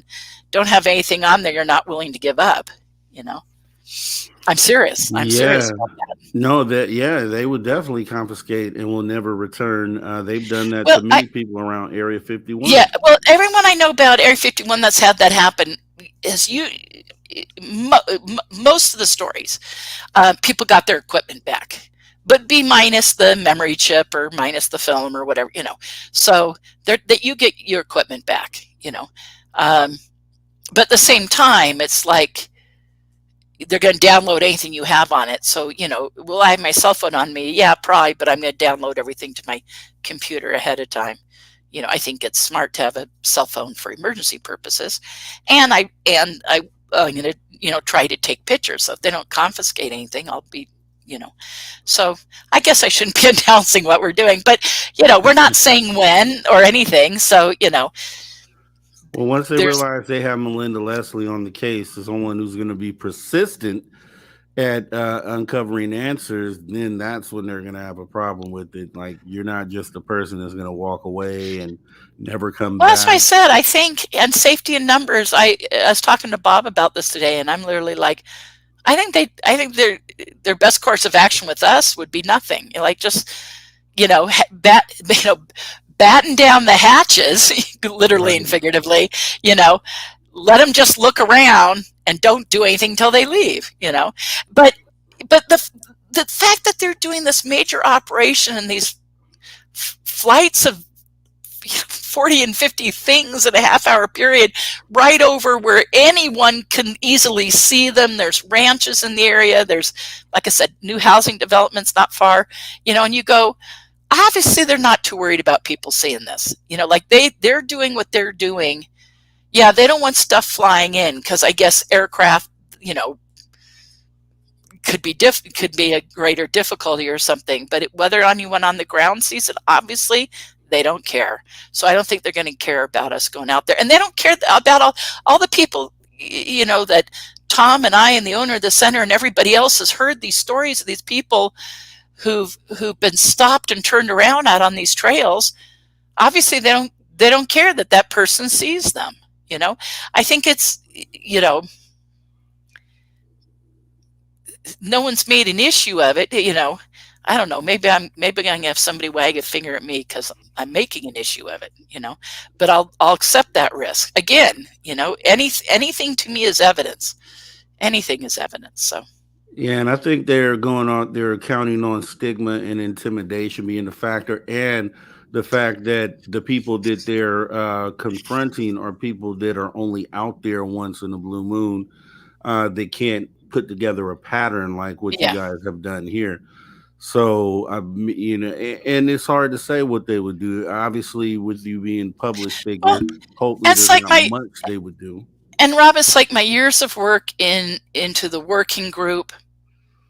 I've never had anyone get mad at me. If anything, they pat you on the head and they say, "That a girl, good job." It's like respected. So if anything, I'm not worried, because if anything, my reaction from them, even in my MILAB experiences, my research of the working group, any whistleblower insider I've met, it's always been like a kudos and an atta girl, like respect or good for you, and the threat. Yeah, if I ever had threats and stuff, but they've been, most of the threats have been over my MILAB research, that stuff where people saying drop that,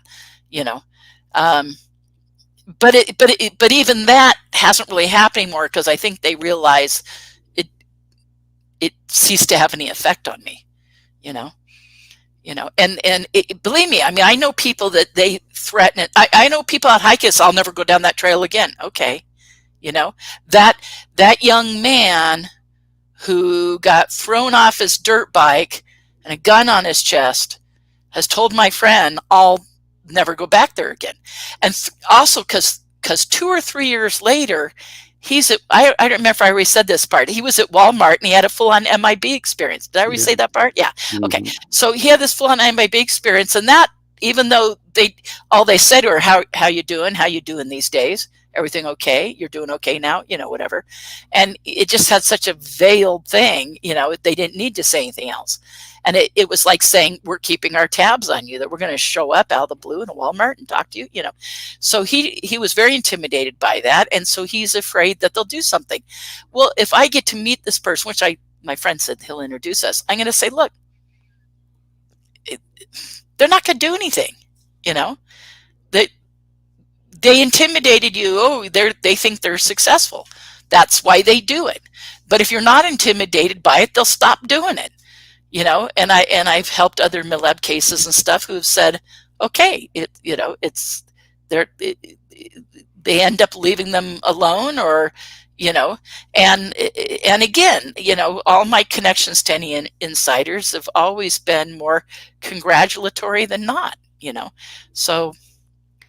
Anyways, there you go. So, for all those reasons, I'm not that concerned. But I'm going to look into this, because I am witnessing every night, almost 25 out of 40 nights, a huge military operation involving otherworldly craft. And so to me, that's worth documenting and looking into. And I'm trying to get other people. And Bob even said to me the day, "Oh, are you filming it?" And I go, "Well, I don't have the stuff to do that. And if you saw me with my clients, you'd realize it's all I can do to like herd cats." I'm like, wrangling cats with my clients, but I've twisted the arm of researchers I know in the area, and 2 of them are film producers and stuff, to say, come. And you know how much arm twisting it's taken to have them come out once two different guys. Well, one guy came out twice and the other guy once. And how much arm twisting it and I'm like, I don't have the time to be on the phone begging these people every day. You know, Yeah. so anyone listening here, if you're like, well, I'll go out and film it, book a friggin' ticket, come to Sedona. If you bring a camper or motorhome, you can camp on the land for free. Otherwise, if you got the money, stay in a resort or a hotel and go out every night. I'll show you where to do it. Like, you can go out and meet with me. I'll hand you a pair of night vision and you can see it, and you can put your camera up to the night vision and film it. I welcome people to You know do that. what? I'm not too far from Arizona. I might book that ticket, Melinda, and bring the camera. Rob, I would love to take you. Let's You know, do I would that. love to show you and have you film this, and maybe it'll stop. I mean, there were 6 days where it completely stopped. So I don't know. And that's why I tell people, don't go, oh, I'll come out in a month or 2 weeks from now. It's happening now. Come now. Yeah. Because at some point this operation might be done and then they won't be doing it anymore. Yeah. Okay. I'm gonna have to figure out the logistics on that. Okay. Yeah, that'd be cool. That'd be cool. At least just to come out and be on the tour. That would be cool. Oh yeah, yeah. Well, my regular tour is a blast and people love it. And we have signs. I mean, this area is a hot spot. We see stuff, but it's just how close this stuff is coming up from the base, and how much in a short period of time, and that it's happening like clockwork every night is what makes it just so unique. You know. Wow. Okay. Well, I mean, keep us posted on that. 'Cause Yeah. If anybody didn't see, if you watched the show that we did back in October, you'd understand a lot more about where Melinda went with this today, because you can. Well, I watch think the I first and then watch the recovered everything. So I, to be honest with everyone, Rob, I'm not sure I say, you know, I've kind of had to redo everything, assuming people didn't remember what I said or they weren't listening that back then. So I kind of felt like I had to redo it. So I don't think it was just, you'll hear me be really uncertain and saying we're seeing stuff, wondering what it is, and now being more definitive. But that's what an additional month of research has done. You know, that's why I said I got to give an update to let everyone know this didn't stop. If anything, it increased, and now we're, you know, going to do more investigation. So, and you know, and I'll let everyone know. But now, when I talk about it in the future and come on again, I probably will be referencing this show because I don't want to have to cover all that again. You know. Well, I mean, you know, we only have a few minutes here, and I really wanted you to speak about the mediumship, because I know that's a side of a lot of people don't hear about. Are you able maybe to, because we only have 7 minutes to the break, are you able to stay 30 minutes over?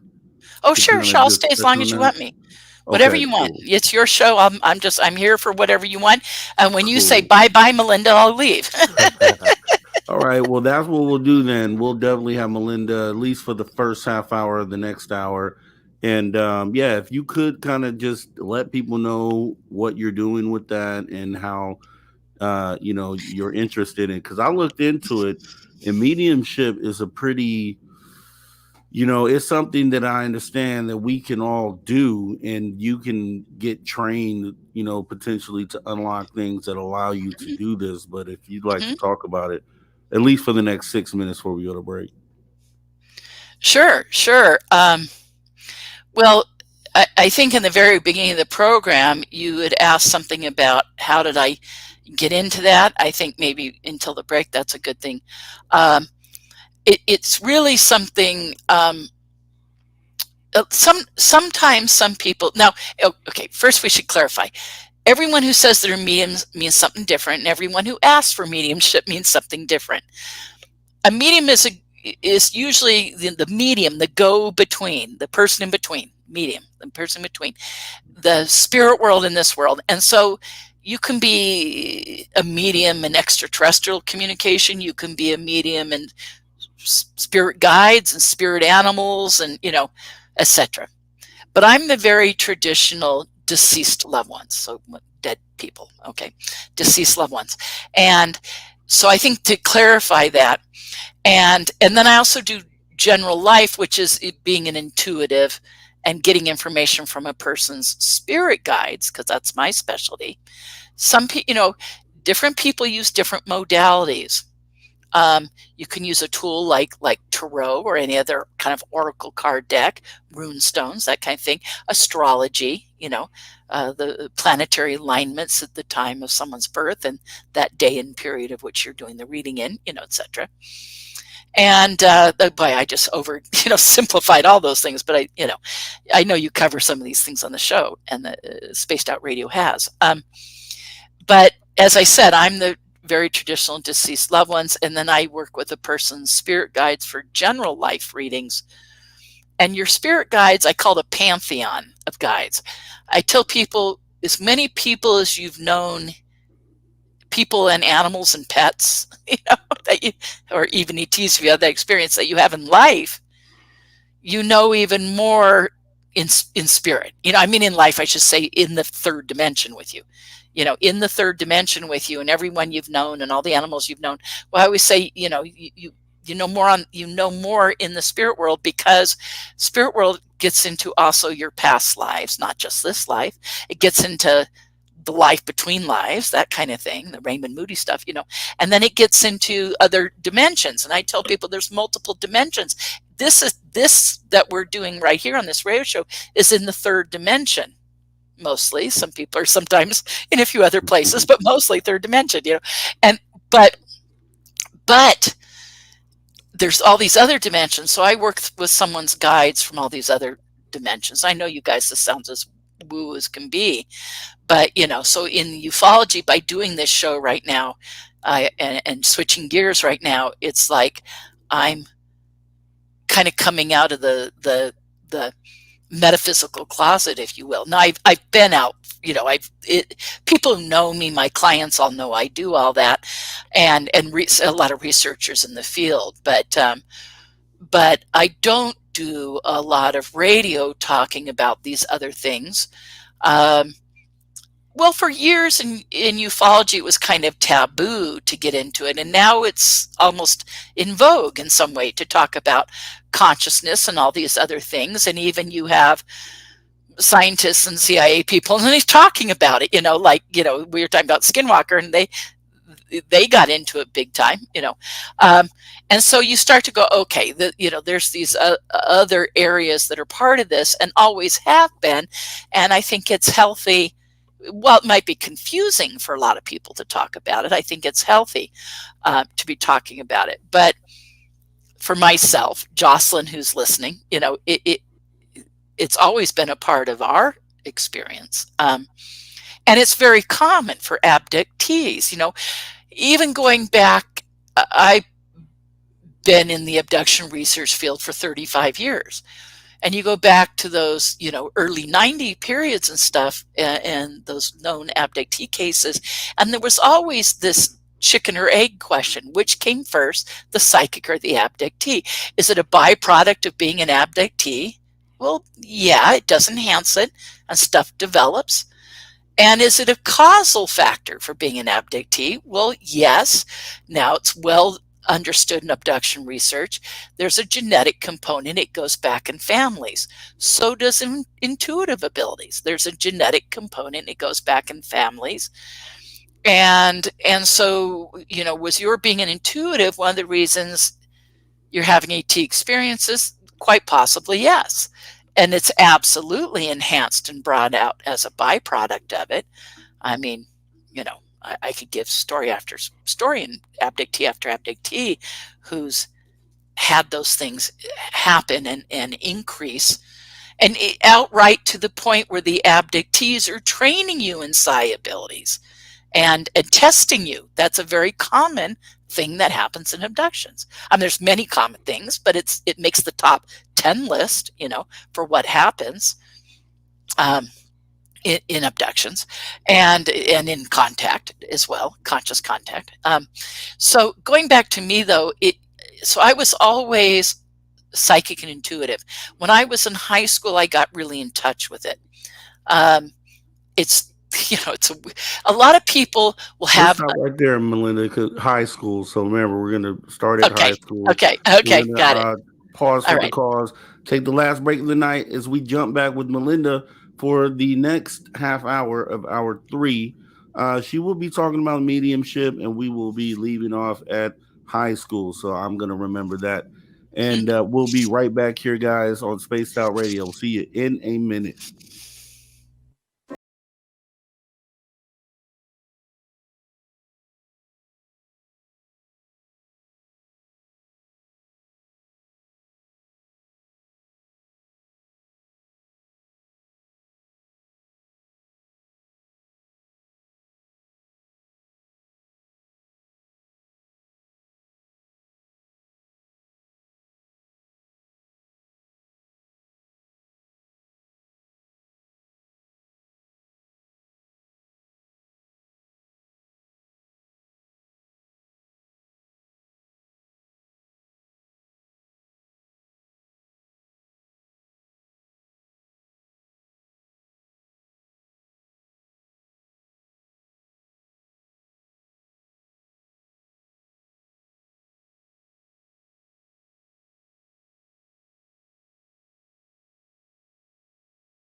right. Spaced Out Radio family, welcome back to Spaced Out Radio after hour number 3 with me, your host, Mr. Rob G. And going at least for the next 30 minutes here, we have our guest, Melinda Leslie. We talked about the deep underground military bases, if you saw earlier in the show. Now we're diving and turning the corner, getting into Melinda's mediumship, which, Melinda, I've done a lot of research on this lately. And but before we jump into it, to all the space travelers out there, join the club. You can join the SOR Space Travelers Club for as little as $5 buckaroonies by joining our Patreon. You can get your official Spaced Out swag at spacedoutradio.com. So you left off with high school and going into your venture into mediumship. And I just wanted to point out, I mean, as you did point out earlier, that a medium is like an intermediary in between potentially contacting loved ones or spirit guides and us as living people. So you can go ahead and continue where you left off. Exactly, Rob. Any level of spirit. So the medium is someone who contacts spirit, okay, which can include deceased loved ones. It can include power animals. It can include contact with ETs. So it just means someone who's, the go-between with the spirit world.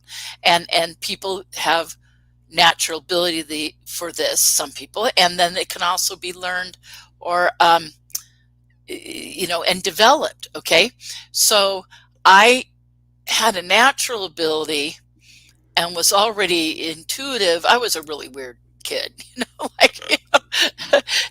I didn't necessarily know it or know why, but maybe started to figure some of it out a little bit, and right before high school, even, But then in high school, I met a boyfriend. So a boyfriend I had, him and I were experimenting with a few things. We had both read a couple interesting books at the time. We're looking into some different theories. We both had an interest in the subject. And we kind of started to experiment with some stuff. Now, I don't want anyone to get freaked out, but we, as a kid, I grew up with playing Ouija board. It was something you do with your friends at slumber parties, it's a kid thing, But I even had a neighbor down the street, a teenager down the street, who would come. You'd kind of like hire him for your birthday party, but what he would do, he kind of began to make some cute little films and stuff using some special effects. It was very creative. But he did these little pretend seances, and you would have like a birthday party or something. You could have him come do this, and my friends were into doing this with them, and I'd get mad because they'd start giggling and laughing, and I'd be like, no, this is real, stop it. And it was weird that I knew, and I was pretty little. I mean, at the time I was 10, 8, 7, 8, 10, and I was like, no, you guys, this is real, stop this. I'd get really mad at my friends when they started making a joke out of it. I realized the guy was doing kind of an entertaining thing, but even then I thought it was real, or less, or at least possible. I mean, I was a little kid, but I took it very seriously, even when my friends weren't. And now I think back and I go, I totally get it. I didn't know then, but now I get why I was acting the way I did. But then so moving forward, this boyfriend and I in high school, we started doing Ouija. We were doing some things. He had a similar interest. We were talking about it. And we had some very interesting things happen with Ouija. Not just, we read about the need to do like protection beforehand. And we did protection and prayer work beforehand and stuff. So we didn't have anything bad. We just had some very alarming, very evidence-based stuff happen. And including getting to the point where we were holding, now I teach psychokinesis, spoon bending, manipulating matter with your mind classes. I do that pretty often. And learned it from Jack Houck, one of the working group members. So it ties into that. But okay. But we, back then, were holding our hands over what's called the planchette, the plastic thing on a Ouija board that you move around, right? We're holding our hands over it and it's moving. So we're like doing psychokinesis without fully realizing it, him and I. So we realized we had some abilities at something that was happening, and that maybe it kind of scared us because maybe we didn't know enough about it. Yeah, we were reading some stuff, but we're like, what are we really doing? This is beyond our control, you know. And then he meets, it's a long story, but I'll just make it very brief. He meets a lady in his housing development who has psychic development classes in her home. He starts going to those. He starts learning stuff with her, and some pretty advanced stuff. He shows me, and I get a little spooked by it, quite frankly. And then one night I witnessed him doing something that was so profound. He started speaking in tongues. It was very profound, and doing what we would now call channeling, you know. And I was like, whoa, I need to go meet this lady. Now I thought, is this a cult? Is what it was this lady getting you into? I was kind of concerned for him because what I witnessed was so profound, and I'm like, I need to understand this. I go to her home, meet this woman. She's a housewife. Her husband works in the aerospace field. You know, it's like as down to earth as you can imagine. And her grown daughter, who lived in, we were in Southern California, her grown daughter at the time living in Phoenix, of all places, was a professional psychic, you know. And so I start going to these psychic development things. And as soon as she meets me, she goes, oh, you know, when you were, and I never told my boyfriend this, his name's Dave at the time. I said, I never told Dave this, that as a little kid, I would spin around until I'd pass out and throw myself out of my body and look down on myself. Be up at the ceiling or like looking down on myself. And she goes, you used to spin around until you passed out and look down on yourself. And I was like, I'd never told him that, ever. And a few other things. So I went, okay, you know, she's obviously a good psychic and knows. And she said, do you want to learn how to control it? And I was like, yes, you know. And so I started going these development classes in her house. Now, some people have it start because they have a near-death experience. And I actually think, because I kind of did when I was really little. In fact, I may have even kind of had two of them when I was real little. So maybe that did kick it off, but it was having a mild interest in the subject, and again, taking those pretend seances when I was real little as a real thing, you know. And then in high school, meeting this boyfriend, to then realize we both had similar interests, and we started to read and, you know, and try some stuff out. And yes, we, you know, thank God we were reading good people, you know, Brad Steiger, Shakti Gawan, you know, we're learning.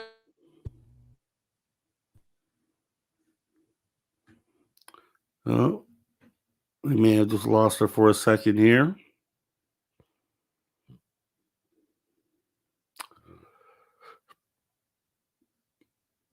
Just as we're getting into mediumship here.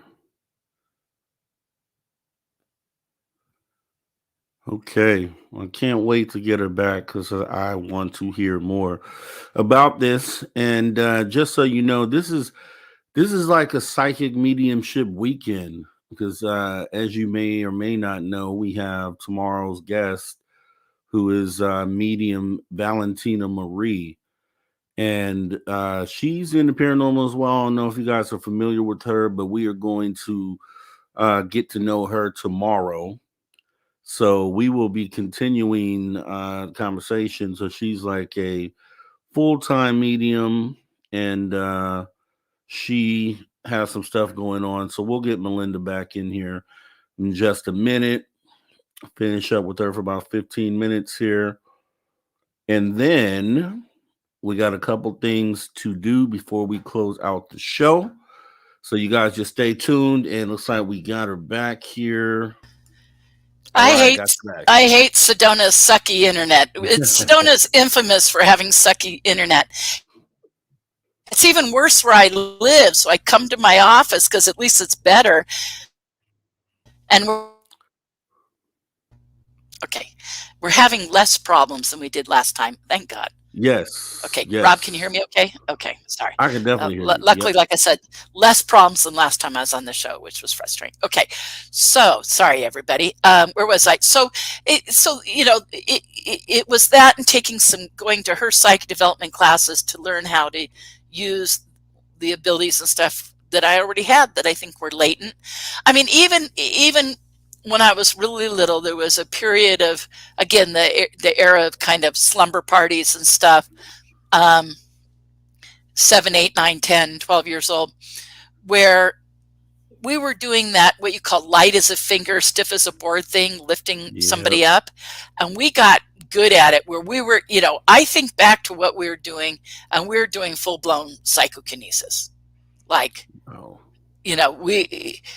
there was one big girl, she's very tall, 4 of us, like someone on her hips and her shoulders, and someone else on the other side on hips and shoulder, lift her all the way up like this, standing up. I mean, how is that possible? So and we really did it. I mean, I think we were in an altered state. We were like chanting. I think back and I go, we were doing stuff. Right. And accessing that part. And so I think it was showing up, and it was my being in high school and going to her psych development classes, Betty Jo, Irvine, California, Betty Jo's house, and the stuff that we did. And she was serious, man. You had to read, we had to do book reports. It was like a college course in psychic development. I mean, it was really serious. She had us reading, all the Seth material, all the Urantia stuff. We were having to read all about Edgar Cayce and all his stuff, and all the big channels, and and I remember we had a celebration when Out on a Limb by Shirley MacLaine came out, and I mean, this was like, we were really serious. We were reading everything, we were practicing everything. There'd be homework, and I'm glad it was kind of formal like that, and having to write about it, and and because it was really good overall learning, and development. And then I entered the corporate world and ended up having a regular kind of corporate career, and did everything on the side for years. I taught psychic development classes years ago, and mediumship classes, and channeling classes, and laying on of hands, healing classes and stuff. I did that through a place called the Helix Center. That's where I first met Jocelyn. That's another long story, but in Southern California, and et cetera, et cetera. So it's like, that, and that's why I was still like in college, and so it was always there. It was always on the side. I didn't pursue it as any kind of career until I moved here to Sedona 13 years ago, and decided to kind of jump in completely. I moved here to start doing my UFO sighting tours, and had the idea for that business. I have a whole nother story that you've already heard my previous show about how I got into the UFO subject in 1989 after a bunch of sightings out at Area 51. I've shared that story many times. And then I got so involved in the whole UFO subject, but still did this stuff on the side, and yet had a regular corporate career thing till I moved here 13 years ago. And like I said, moved here to do UFOs, and then it made sense. I meet with the owner of the Center for New Age, and here's my bio on ufology, my background, lectured, spoken at conferences, researcher, investigator, move on, blah, blah, blah. Okay, boom. Then I had my work resume, and I said, well, I want her to know I've got real work experience. And, for years I was working off 3 or 4 versions of my resume, and only my most dumbed down one was getting me work, overqualified to do a lot of things. I've been an office manager and ran architectural meetings for homeowner associations, and so, but okay, so I gave her that one because I wanted to know I had real professional experience. Even though I was coming here to do the UFO tours, that's why I moved to Sedona to do that. And then, so I had my UFO one, I had my professional regular career corporate background, and then I had a metaphysical bio. And I remember when I first met with her, I'd faxed them to her ahead of time. She has that in front of her, and she goes, "Why aren't you doing readings?" And I said, "Well, I'm moving here to start the tours. I want to do that tour business." And then I started to have clients say, "We want readings, we want readings," And she would say, like, every week or every other week, "When are you going to do readings? When are you going to do readings?" And my clients were asking, and then my own spirit guides were saying, "You were supposed to be doing this." And so about 5 months into living here and starting the UFO tours, I go into her office one day and I say, "You, my clients and my spirit guides ganged up on me. I'm supposed to be doing readings." And I'd always done them on the side. Like, that started with that psych development class in high school, and that's when I first started doing readings. So I was always doing them on the side. There were years where I didn't do much, where I didn't pursue it, and there were years where I really did. There were a couple of ongoing psychic fairs in Southern California that I would read at. I had a monthly lecture series in the UFO field at a place called Learning Light Foundation in Anaheim, California, and I would occasionally read. I would teach other classes there and read at their psychic fairs and stuff, many years ago. But those things went on, for years. And again, I kept thinking I had to do the corporate thing, it's just whatever. My family, my background, wanting to be very mainstream and not pursuing this till I moved here. And now my only regret is I wish I'd done this all 20 years earlier. First off, it'd be a heck of a lot easier if I was younger. Right. And I'm more successful than I was doing all that. And I think of all those years of working like 60-hour work weeks where I'd, work in the office, for instance, when I was in homeowner association management, and then having to stay and go into the community and run their architectural meetings and approval meetings at night. And I'm like going, I must have been working like 70-hour work weeks and stuff, and going, what was I doing? When I could have been doing all this and doing my life path. And, I'm such a big promoter now of people following their dreams and their goals. Yes. Don't ever sell out. Don't. I'm glad I eventually didn't, better late than never. And I'm living my best life now, but that's right. Yeah, but at least I got there. And, and I am realizing how meaningful it's become for me, helping people with their lives and fulfill their dreams and goals. It's kind of my general life readings, get very much into people's life paths and what they're supposed to be doing. And then helping them connect to deceased loved ones, friends and family. And I'm what's called an evidentiary medium, meaning I bring through that evidence of their being there with you. And it's so rewarding. I mean, I've had some really, really profound experiences that I'm, and I try not to have any ego involvement or ever, and just be the medium. Just say I'm the connection that's helping them have this connection that they need, with their loved ones. And yet what it ends up being for me, besides a living, in many ways, but it ends up being my education about the afterlife and the spirit world, and what I learn, in just having done thousands of readings. It's like, what have I learned about the other side? And you guys, I can tell everyone right here, life goes on.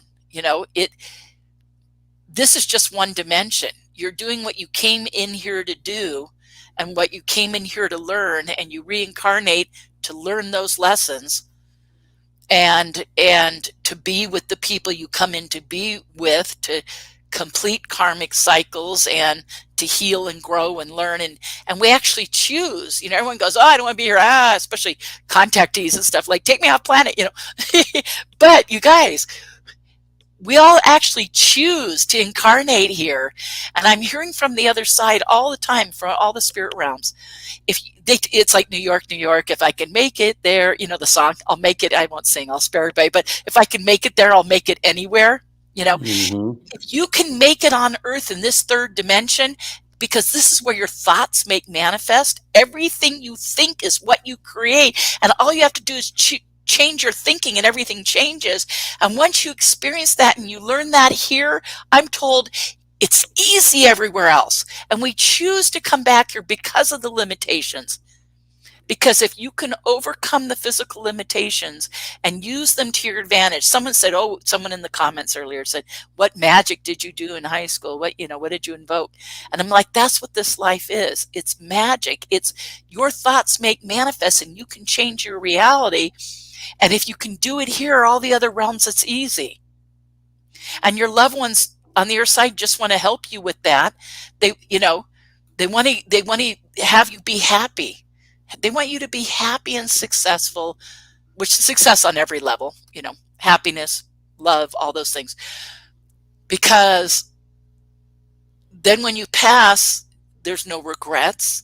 You're able to go, I had a good life. I made a difference, And whether that's making a difference in many people's lives or in one person's life,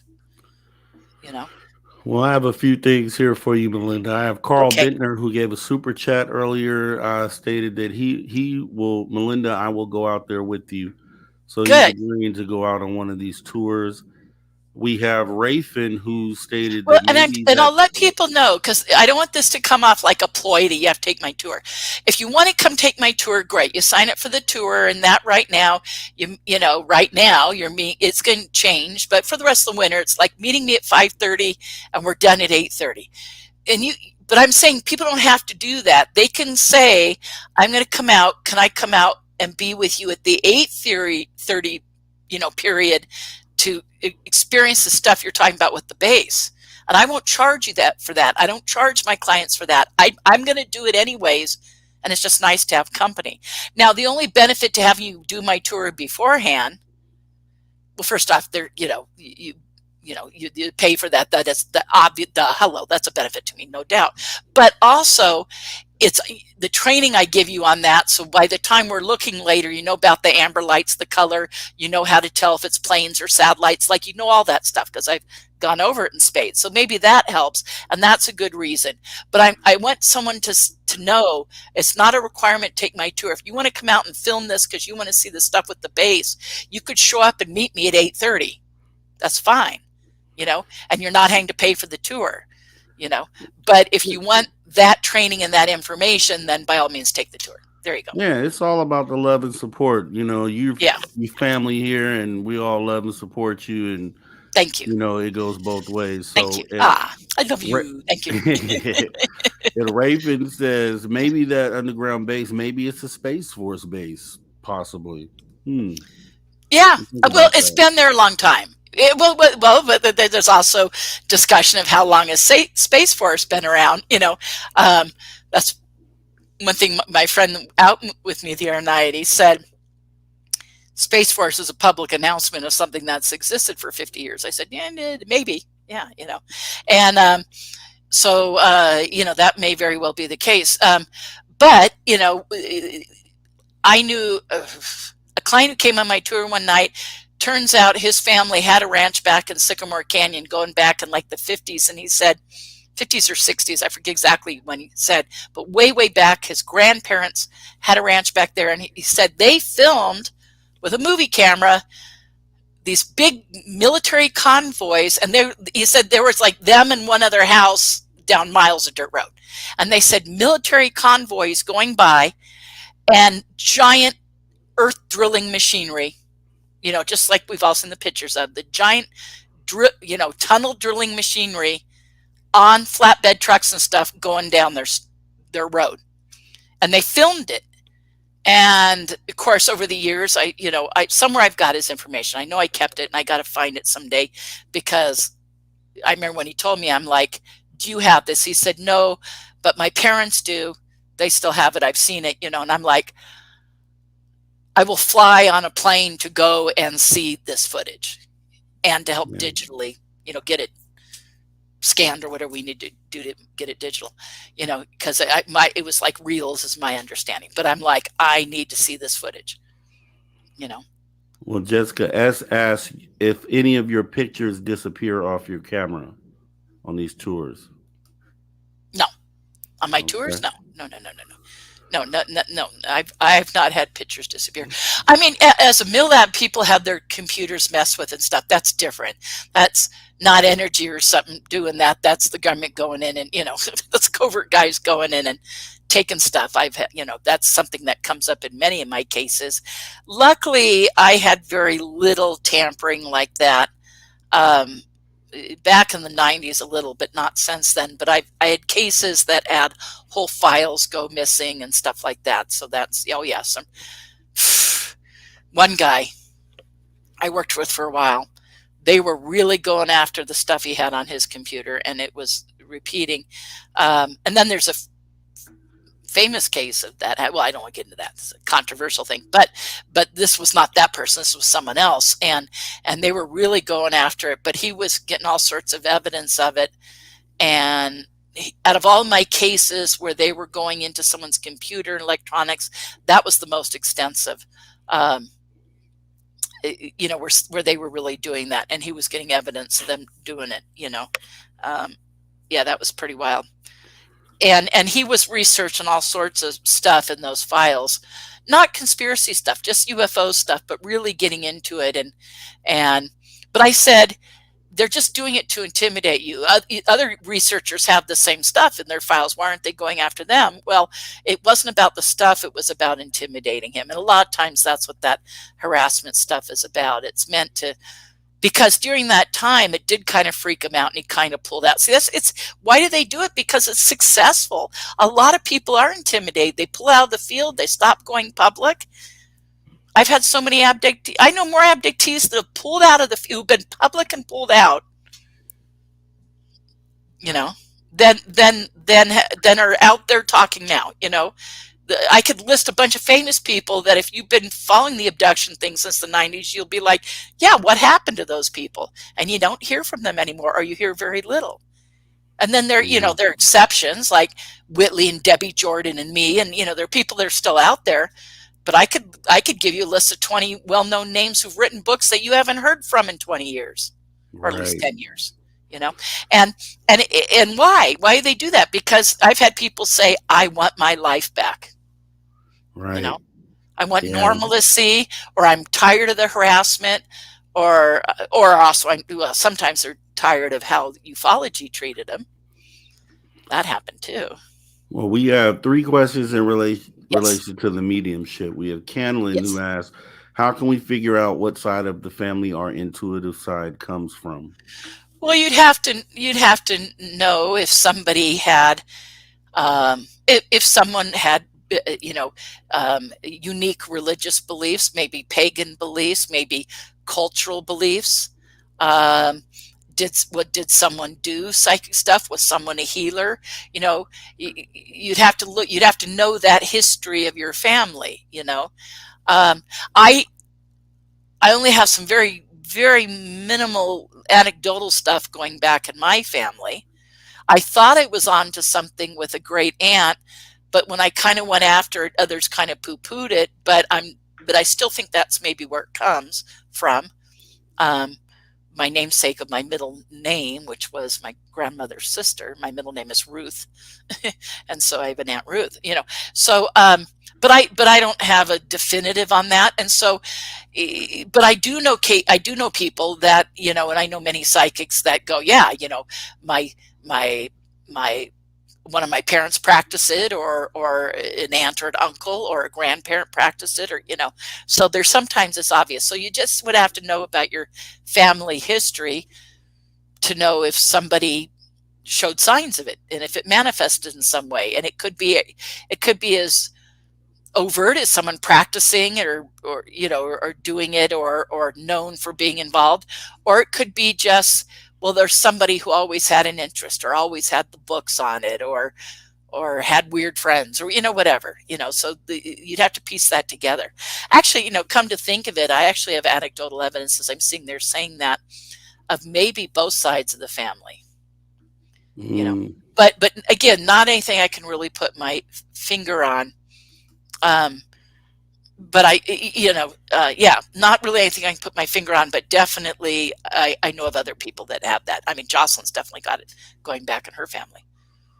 All right. I have Ange asking, Melinda, hello and thank you for being here. Did you find your telepathic abilities became stronger and clearer after your contact experiences, especially with other experiences? Yes. Yeah, absolutely. Like I said, it's well known in abduction research. What came first, the psychic or the abductee? Not all psychics. Okay, not all psychics are abductees or contactees. Not at all. But are all contactees, abductees, psychic or intuitive, or have various psi abilities? Absolutely. So it's so common. It's like, and it again, which came first, it almost doesn't matter. Regardless, in answer to her question, it is enhanced by the experience. And sometimes the ETs train you and teach you things. Sometimes it's just the otherworldly quality, the otherworldliness of the experience, the high strangeness, the psi component.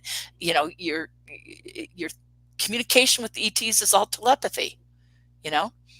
They move you and move matter with their mind.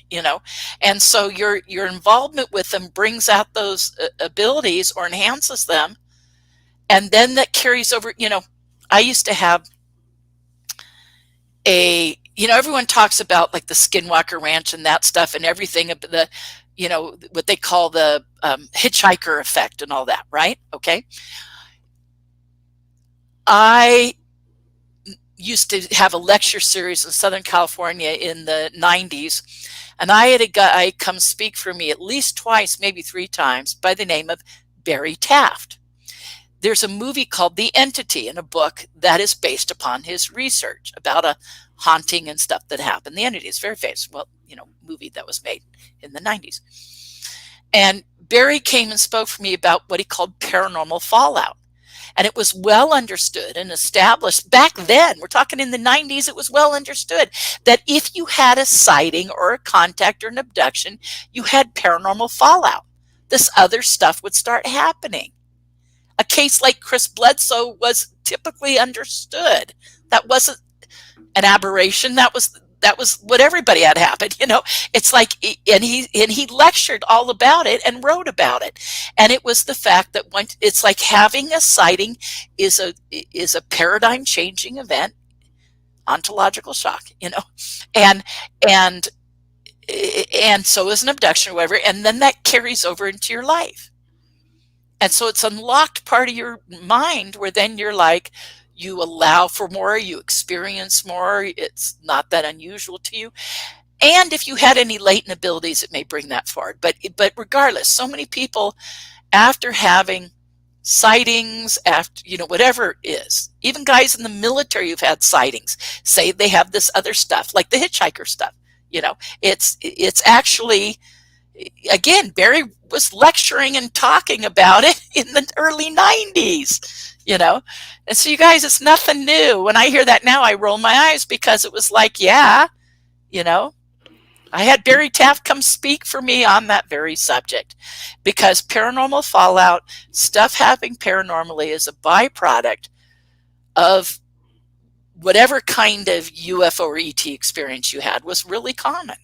Okay, so and they've always gone hand in hand. This isn't not anything new. We're just finally ufology's coming around to being more open about talking about it. Yeah. And yet it's always been there. Don't anybody be shocked. It's the way it's always been. It's like, it took Gary Nolan and Jacques Vallée to be talking about for everyone to go, well, if they're talking about it, must be so. You guys, I hate to tell you, Jacques Vallée's been talking about it from day one. Right. Yeah, 50 years ago, he was talking about it. Come on, guys. Well, we got we have Christine, and she asks, does Melinda give mediumship readings? If so, does she have a price list? Yes. Yeah. Here, at the center, there's not set prices. We're all independent contractors. There's 15 of us here at the center who do stuff. There's only 3 of us who do deceased loved ones. But yeah, I don't mind saying, because it's advertised. I have it on my brochures and stuff. What am I? My shortest rings are 20 minutes, and that's $50. And this, I'm the average price, or the lower average here for the Center for the New Age, even though I've been here 13 years. So I've been here now. Out of all the psychics here, I've been here the longest. When I started, there were people here longer, but they've left. And so I think right now I've been here the longest, doing readings, other than Jamie, who does our aura photography. So she's been here longer, but other than her. But anyway, so 20 minutes, like I said, is 50. Half an hour ends up being 80. 45 minutes is 120. And this is on the website, so that's what I'm saying. It's all out there. It's no mystery. And an hour is 150. And if you come here getting rings from any of the psychics here, expect about that or even a little bit more. All right. Love it. Love it. We have Neil Warden. Last question asking, when communicating with entities, how do you know they are who they say they are? Evidence. Well, first off, I do prayer work and protection before I do anything. Okay. That just matters to me. I was brought up Catholic. I always say I've never left any of my previous Christian or Catholic belief systems. I added to it. I just added more to the plate. I went around the buffet a couple more times. Literally and figuratively. No, I'm just kidding. That's all right. Self-deprecating humor, right? Okay, but no. But going back to, I'm sorry. What was the question? Communication. Okay, yeah. So, how do you know who you meet? What's your name? My name is this. Can I tell if you're a man or woman? Yeah, usually. So this day and age it gets trickier. But okay, so you just go, okay. It's like, how do you know who people are? I know who I'm meeting. Do you get a sense of people in your life, if they're good or bad? Do they demonstrate if they're good or bad in your life? Yes. Do you occasionally make mistakes? Yes. But you're usually not going into that saying, I need to be really careful here. You usually make the mistake and go, oh, shoot, I should have been careful.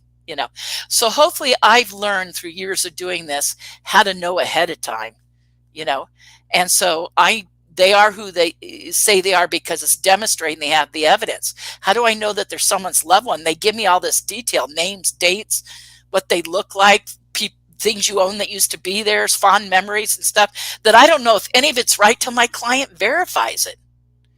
But if my client starts verifying big stuff like that, then I go, okay, I'm getting their loved one, And I want everyone to think, if you come for a reading with me, it doesn't always hit that hard every time.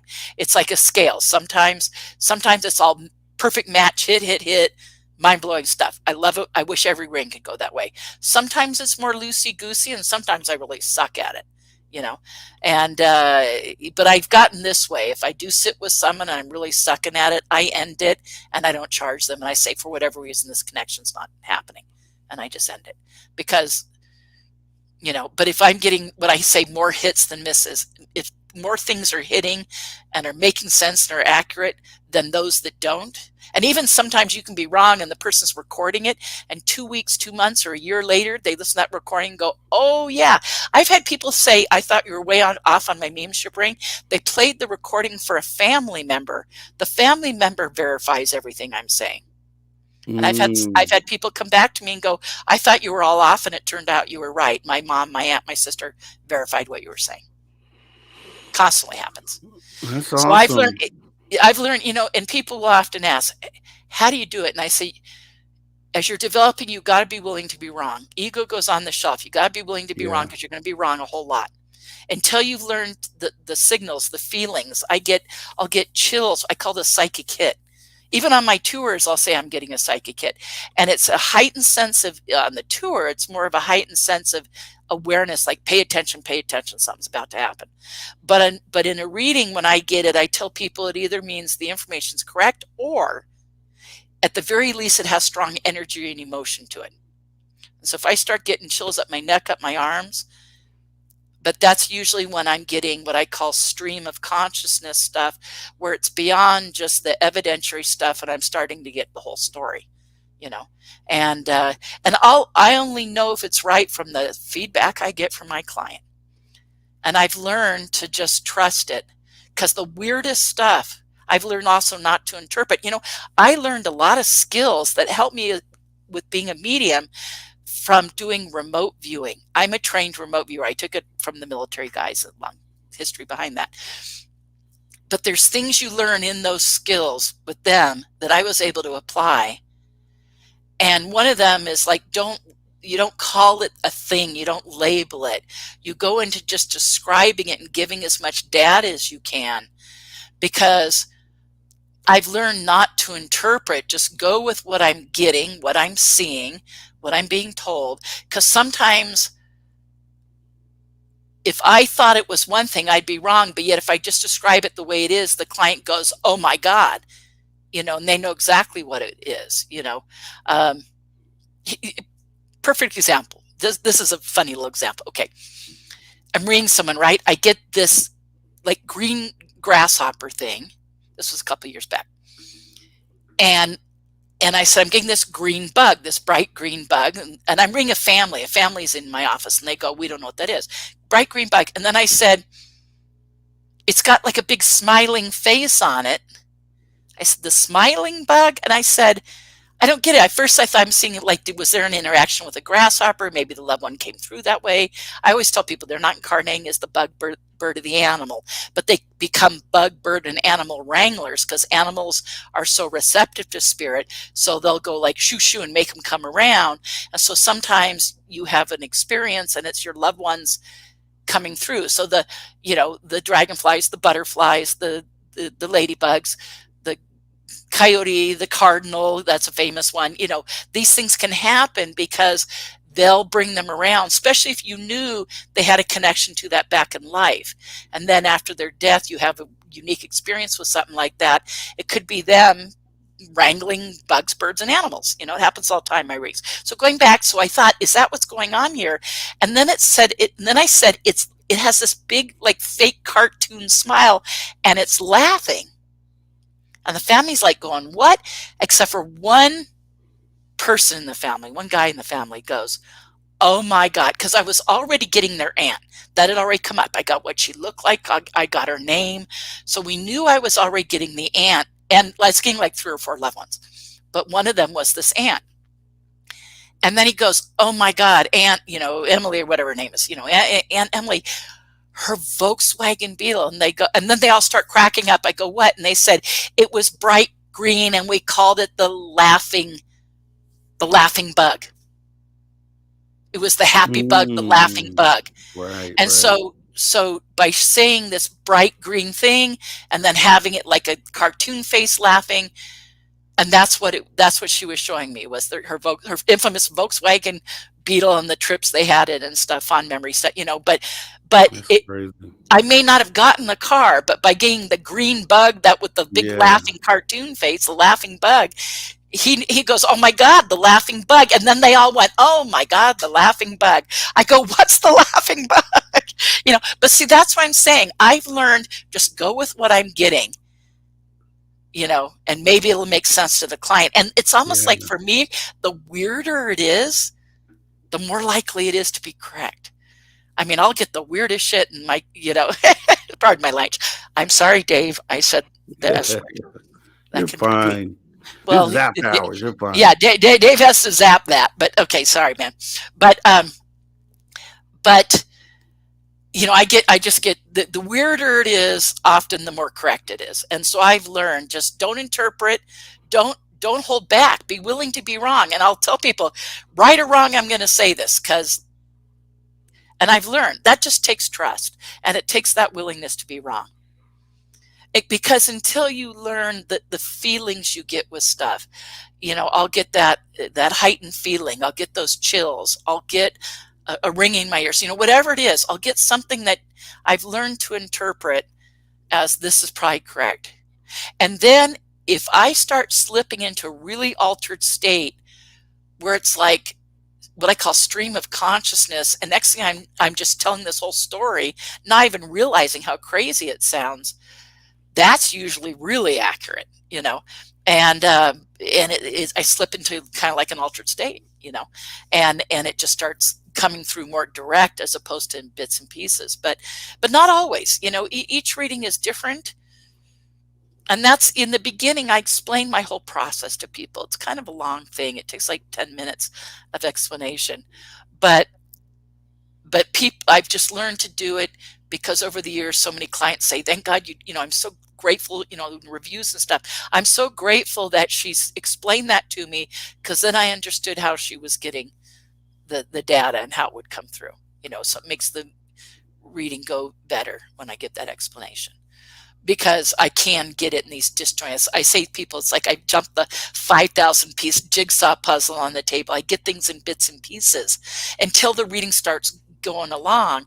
And sometimes it's the whole reading's about bits and pieces. And sometimes I start to get what I call stream of consciousness. It's like they're speaking Japanese and I'm just the translator. When it's, you know, when it's really working, but it doesn't always get there. Sometimes it's the bits and pieces, but at least if those bits and pieces are things uniquely related to the person, then it's evidence and validation that it's them. All right. I love it. I love it. Yeah. We got a lot of great gems from Melinda Leslie today. And obviously this conversation will continue. We will have to set up another one, Melinda. We have to do it. Yeah. Yeah. I had all sorts of, I have, you know, mediumship stories and the psychokinesis stuff. And, you know, there's so much I could, you know, obviously, I mean, I've been doing all this stuff for a long time. I've learned so much through the process, and I do feel, you know, I'm supposed to be sharing that knowledge, you know, and helping other people that have had experiences learn to trust their own intuitive abilities, because we all have it. I don't claim to be anything special other than I've learned to open it up and use it, but everybody can. Everybody can. Well, we have right here from Maggie M10. Thank you, Miss Melinda Leslie, and we want to give her an applause for really doing a fantastic job for us today. We all love her. Thank you, Rob. You're so easy, man. I love doing this with you because you're, you know, you're so easy.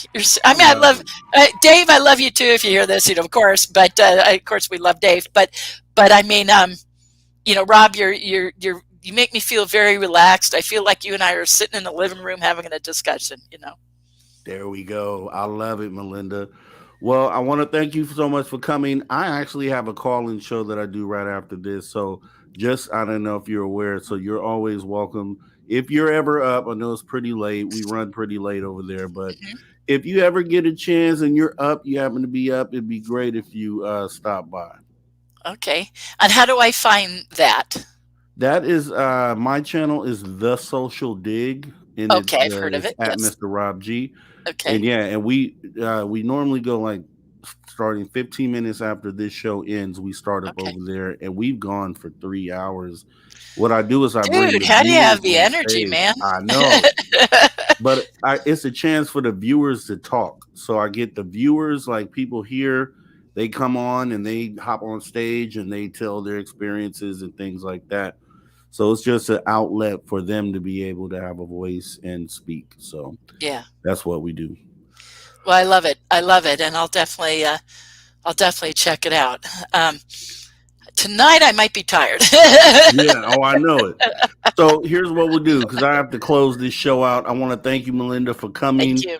We will talk again very soon, and we will start planning the next one. Absolutely. I'd love to. Thank you. Thank you, everybody, for listening. Sorry it took so long on the UFO thing, but I had to give that update because we can always do this again, you know. Exactly. Don't worry about it. And that's a story happening right now, you know. It's cohesive, like you said, and it was natural, and I just love the conversation. So we got to touch on it, and we'll just touch on it more next time. That's right. That's right. Amen. All right. You have a great rest of the night, Melinda. Thank you for joining us. Thank you for having me. I really appreciate it. Thank you, everybody. No problem. Take care. All right, guys. Melinda Leslie. Okay. I love it. I love it, man. We have to end the show with this here. I just wanted to do this because we know about 11/11. Today's 11/11. So they have 5 reasons why you are seeing 11/11 in the meaning of 11/11. So I'm just going to go over what the titles are. And obviously, this is someone else's thought process. So you have first meaning of 11/11. Pay attention to your thoughts as an opportunity portal is opening up for you. Right? So it says the meaning of 11/11 is that the universe has sampled your thought sequence, or whatever you are intensely thinking about will manifest in your physical reality. That's just briefly. Second meaning of 11/11, everything is the result of your thoughts and feelings. That all thoughts and things that exist in your life are a result of your thoughts and feelings. Whether you think about the past, present, or future, you are using your energy to create a vibration within you that attracts things with the same vibration to you. Third meaning of 11/11, a deceased loved one is sending you a message, kind of like what we talked about today with the mediumship. So the meaning of 11/11, to remember your deceased loved one, and the number code 11/11 is a way for a deceased loved one to connect with you. Your deceased loved one may have attempted to contact you in other various ways, but one of the effective ways to capture your attention is with number sequences. So when you're seeing 11/11 repetitively, your loved one from beyond is trying to give you a message. The next one, you are on a path, fourth meaning of 11/11, you are on a path of awakening as you remember yourself. You are being called to awaken. Visually, 11/11 represents columns of gates. It's a direct channel that opens between your human self and your soul self. Gateway 11/11 is the point of merging the physical and non-physical realities of the true you. Then we have the fifth meaning of 11/11. Set an intention, make a wish, and take action. What is 11/11 trying to tell you? Seeing 11/11 is a wake-up call of divine intervention. It is a message from the divine creator and your team of angel and spirit guides to visualize the big picture of your life and take the steps to form the foundation to build what you see in your mind's eye. It's 11/11, so I went ahead and went over some 11/11 stuff here, and we're going to finish this out with We Don't Have Ugly Swag. We're going to go ahead and you take a look at what we have at spacedoutradio.com, right? Let's talk about it. Get your Bigfoot tee, get your Random Guy tee, get your Alien Rocker tee, get your Badass Merle tee, get your Bigfoot toque, get your Bob Lazar tee, get your Canadian Sasquatch tee. You can also get the classic SOR tee. You can get the Dave Scott Beard and Hair Awareness Draws. Yes, the Dave Scott Draws. You can get those right there. The Dogman Let's Rock tee. El Ovni Volador t-shirt, the FU Dave shirt, the Grantavius Max muscle shirt. Is anybody out there baseball tee? The Ken's Wendigo hoodie, ladies SOR Street hoodie, the Lip Blade t-shirt. You can get the men's SOR hoodie. You can get the Merle hoodie. You can get the Peak Woo tee. Definitely, you can do that. You can get the Phoenix Lights concert t-shirt. You can get the Plethora Drinking Baseball tee, Sasquatch tee, the We Own the Night tee. You can get the SOR Bluetooth speaker and wireless charging pad. Get the classic hoodie. You can get the SOR Coolio sleeve. You can get the SOR kicks. You can get the SOR logo tumbler, SOR official t-shirt with the spacedoutradio.com logo. You can get the Cryptid Huntress Off the Trails tank tee. You can get the Tim Senor Alien Woo t-shirt, UFOs and Tacos tee, the We Own the Night hat, We Own the Night panties, We Own the Night tee and t-shirt. You can get the women's UFO and Tacos tank or the women's Woo Train undies, Woo Factor t-shirt. You can get any of this at Spaced Out Radio, Woo Factor Pillow, the You've Got Aliens t-shirt, right? We don't have ugly swag. Shop today at spacedoutradio.com and join the Space Travelers Club, patreon.com/SOR_space_travelers_club. Go ahead and sign up for a tiny bit of woo for $5, a woo-tastic plan for $10, a woo-tacular plan for $15. Out of this woo for $20, the woo has landed for $50, and you're making Dave woozy for $100 a month. Join the Space Travelers Club. You can do that today. So I want to go ahead and get ready to wrap up the show here, right? We had a great show. Thank you, Melinda Leslie, for coming in. Thank you all for being here. What I want to do is thank the super chatters. We had one. We had Carl Bittner, who went ahead and supported Space Out Radio. So we do appreciate that, Carl Bittner. And yeah, we appreciate your support, guys. It's on this Saturday night. To all our viewers and listeners across the globe, thank you for tuning your frequency to Spaced Out Radio, where we do what we do best.